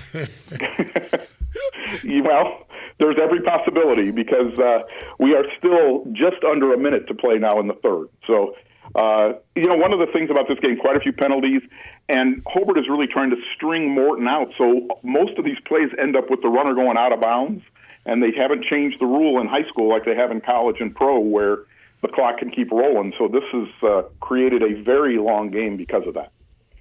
Yeah, very, very interesting circumstance there. So, Gary, how do you see the rest of this game going? If I knew that, Ben, because this game has had so many momentum swings. By the way, we finally have reached the end of the third quarter. So many momentum swings. Morton is still capable of the big play score, and that's the situation that Hobart has to guard against. They have the momentum, but when you have the kind of skill players Morton has, that momentum may mean nothing if a guy misses a tackle. So for Hobart, they need to be sound here with being able to tackle, get guys on the ground, and not allow Morton to break tackles. It's interesting because Morton, even on punts, they put both Woods and Hill back to receive them. So they are really trying to maximize getting the ball in their scorers' hands, if I can use a basketball expression. But it's this game again. The turnovers here by Morton, the 2 deep in their own territory in this third quarter, were very critical here in them going from ahead to behind. All right, Gary, one more time. What is that scoring time update, please? It is 41-34, the Hobart Brickies over the Morton Governors at the end of 3. All right, thank you very much, Gary. Looking forward to hearing more from you as this game goes on. Okay. All right, thank you much. We'll go from Gary Graben to Dave Melton with the final from the Portage and Valpo game. Dave, what's going on? Final score is Valparaiso 42, Portage 32, as Valpo was able to run out the clock after that late interception from Brody Wheeler that cut down Portage's final scoring threat. Very interesting. Very interesting. A game that we kind of had a feeling that this could be a close one here. Portage put up a lot of fight against the Valpo Vikings. Yeah, they are really multifaceted offense. Quarterback Cody Young can do a lot with his arms and his legs. He's got a lot of different. He's got guys he can throw to, guys he can hand off to. So that Portage offense is going to give teams plenty of problems. But Valparaiso had some answers for them as well. So Dave, very interesting to see what happened to Berta here in the second half. Yeah, he got hurt on a long run late in the second quarter, and when he came out of the locker room in the second half, no helmet, no shoulder pads. Like I said, the only thing I can tell you is it looked like some sort of upper body thing, because based off what the athletic trainers were feeling around and poking at to test him out. But I'm going to talk to Coach Phil Marshall, and if I get an update, I'll let you guys know. But he did not play at all in the second half. After he had well over 100 yards in the first half alone. Very interesting. Yeah, and you don't ever want to see anyone get hurt, let alone, one of the main weapons of a team. But the bottom line is, let's hope that everyone is okay and everybody's safe in that circumstance. We don't want anyone to be injured, and it'll be interesting to see how Valpo can deal with that if he's out for any length of time. Yeah, he saw him talking and joking with teammates, so he seemed to be in good spirits. Okay. But I imagine he certainly wanted to be on the field as well. So. Well, sure, and at that point, hey, maybe it's best to kind of shut them down for the game if it's kind of dicey or a 50-50 type injury. Valpo's not winning the DAC this year, so maybe they're preparing him for the 5A state tournament.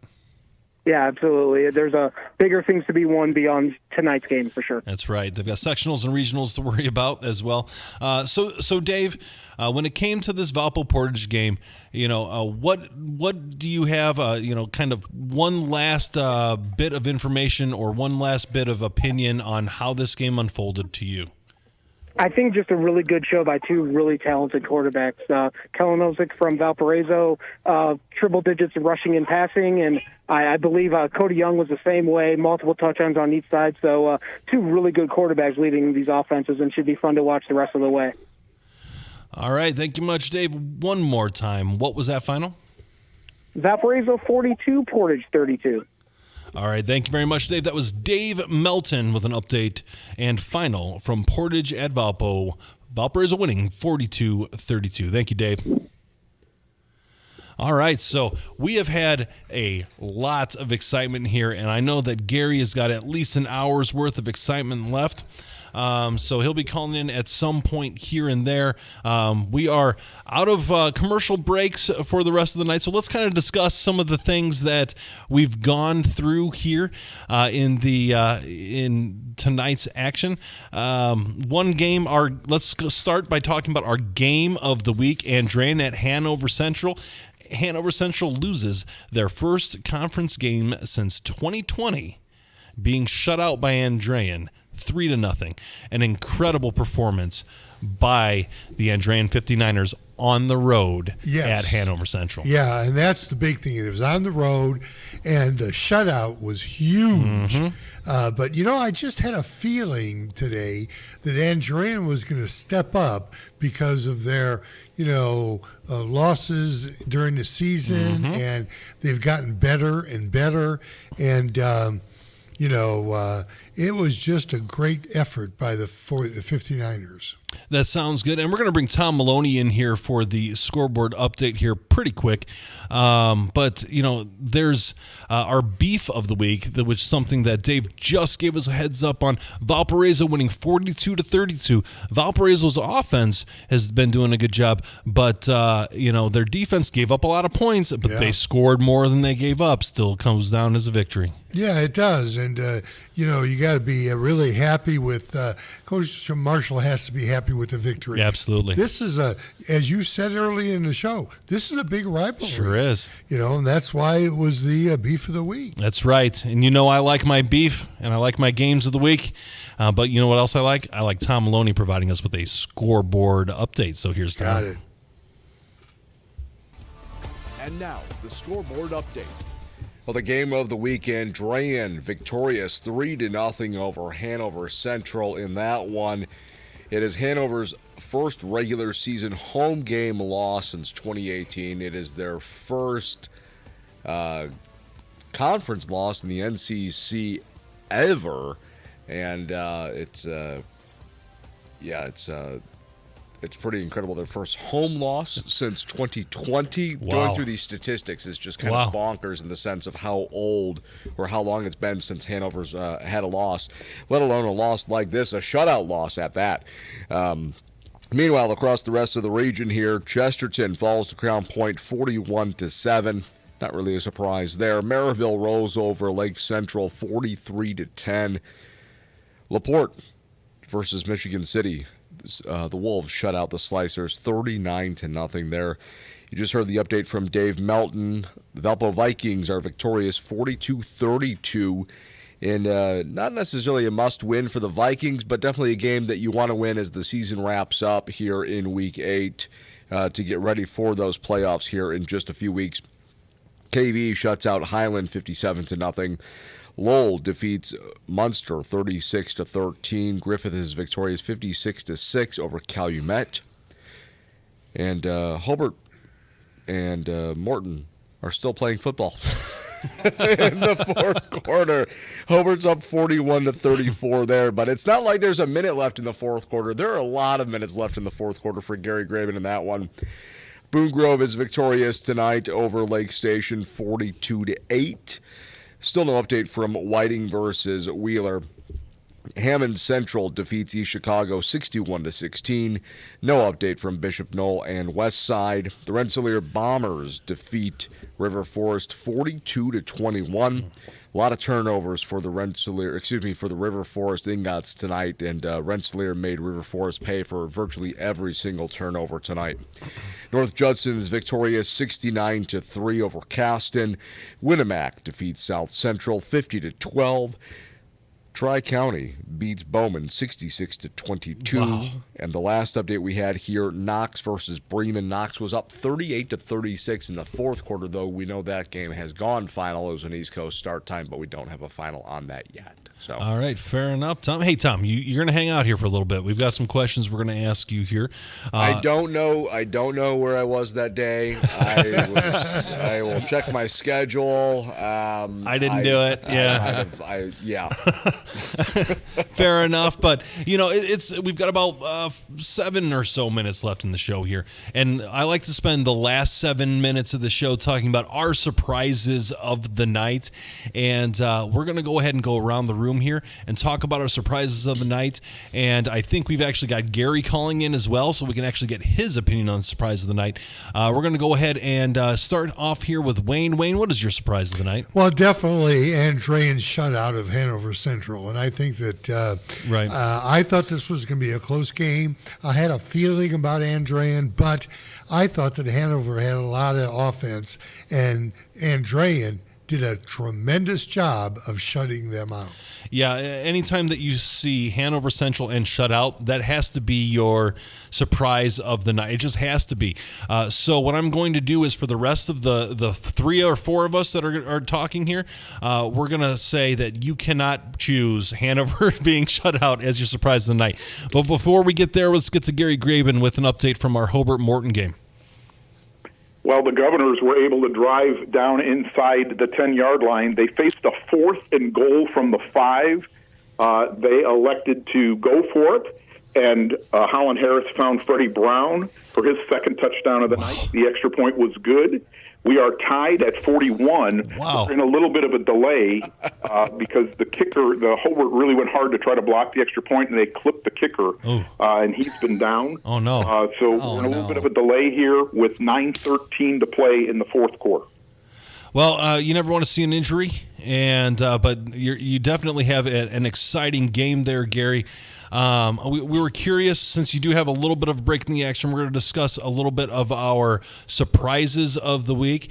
And I've made a rule this week that the shutout of Hanover Central, who lost 3-0 to Andrean, is off the table, and Gary has, or Wayne has already claimed that. So what is your surprise of the week, real quick here? Well, I think, again, we talked a lot about the Portage-Valpo going to be close. I'm a little surprised it was that high scoring. Right. I thought if Portage was going to stay in that game, it would be a 20-17 kind of game. Mm-hmm. So I'm surprised they were able to hang around that way and stay.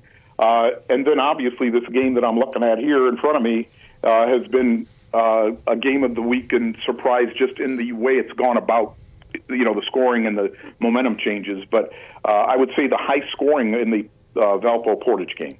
That's fair. We're going to move on to Andrew Johnson. Andrew, what is your surprise of the night? I'm actually going to go with the same game, and I'm looking at Portage's schedule. This is the second most amount of points they've scored all season since week 1, actually, when they scored 41 against Morton. Right. So Portage's offense starting to click here a little bit, and maybe Valpo's defense has struggled a bit. They did give up 49 points to Penn at the beginning of the year, and they did give up quite a few points to both Crown Point and Maryville. So interesting point there about the Portage offense. Hey, Tom, what is your surprise of the night? Well, really quick, I do have an update from Dave Melton. He talked to the Valpo coaching staff, and keeping Thomas Berta out in the second half was precautionary more than anything, so it doesn't look like it was serious.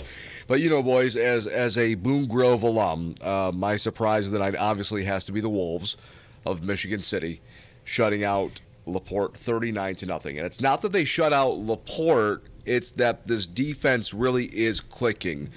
They've got a great test next week against Crown Point, but I'm not looking at that either. It's Valpo, it's Michigan City, it's Chesterton, and it's LaPorte in Sectional 10.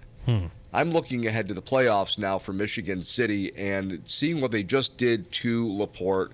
They played a very close game against Valparaiso, and they beat Chesterton already 20-0 week 3. We remember Chesterton came in 2-0, and we thought they were going to be some big dogs to mess around with in the Duneland, and City sent them packing. So the Michigan City Wolves, and that defense specifically, scoring twice to open the game up, that I think is going to be really interesting here as the next week against Crown Point. Okay, maybe Crown Point doesn't get a running clock on them in the first half. Maybe it's the second half. But looking ahead to Sectional 10, and what does that mean for Valpo, LaPorte, City, and Chesterton? 3 teams that Michigan City can beat and can handle, I think, going into those sectionals. Excellent. That makes a lot of sense. My surprise of the night actually is not necessarily a surprise because I figured this team would win, but it's how impressive they did look. It was the Maryville Pirates. Lake Central is a program that is growing, and they're really getting their feet underneath them. And for them to be so dominant against Lake Central, very impressive by the Maryville Pirates. All right, Gary, we've got 3 minutes left in the show. What's going on in Hobart and Morton? Well, Hobart looks like they are going to try to pound out this last drive and eat up the clock. The 3 runs gave them a first down. They are out across their own 30. But again, the clock is rolling here underneath 7.5 minutes to go. But the Hobart appears to be in no hurry, and it's been 4 run plays here on this drive. So in a tied game, they're looking to manage the clock and not give Morton the opportunity to get the ball back. This is a little bit of a tall order, though, because the running game, other than Tatum, really has been stifled a little bit here. Trying to run between the tackles has been very rugged tonight for Hobart, so we'll see what they're able to do here as they go further. But right now it looks like it's a bunch formation, and they are looking like they're going to one receiver now split out to the right, but they look like they may be just trying to push the pile here. Tatum's going to keep the ball here, go left, gain about 6, and he shoved out of bounds to, I thought shoved out of bounds. Well, there's a flag, too. So anything to stop the clock. You got a lot to sort out there, Gary. Gary, Holland Harris, does he have 6 touchdowns tonight? I believe you are correct. My goodness. Wow. My goodness. Mother of God. All right, Gary, we are out of time for our show. We're going to let you go. We just want to say thank you for all your work you've done here today, and good luck with the rest of this game. You've got the best seats in the house, so you might as well enjoy the rest of it, even though you're not going to be on air. I'll just be yelling out loud every time there's a score. That sounds good. You can call my cell phone on my ride home. So, all right, thanks, Gary. We appreciate it. All right, boys, you're the best. All right, thank you much. That was Gary Graben with an update from our Hobart and Morton game. If you have any updates, you can check it out on Twitter. There are people tweeting about this game left, right, up, and center. So I want to say some thank yous tonight before we get off the air. I want to thank our correspondents. I want to thank me, Ray Fernandez. I want to thank Reed Amons, Russell Broadhacker, Dave Melton, Gary Graben, Al Rodriguez, Steve Schmidt, Jason Hill, and Coach Keith Kilmer from the T-Dubs House Coach's Corner. Tonight, our crew is Kyle Svetich answering the phones, Andrew Johnson manning the switches, Tom Maloney giving the scoreboard updates, and of course, for Wayne Svetanoff, my name is Ben Kolodzinski. Thank you, folks. Good night. God bless. This is Game Night, live on Lakeshore Public Media, 89.1 FM, streaming online.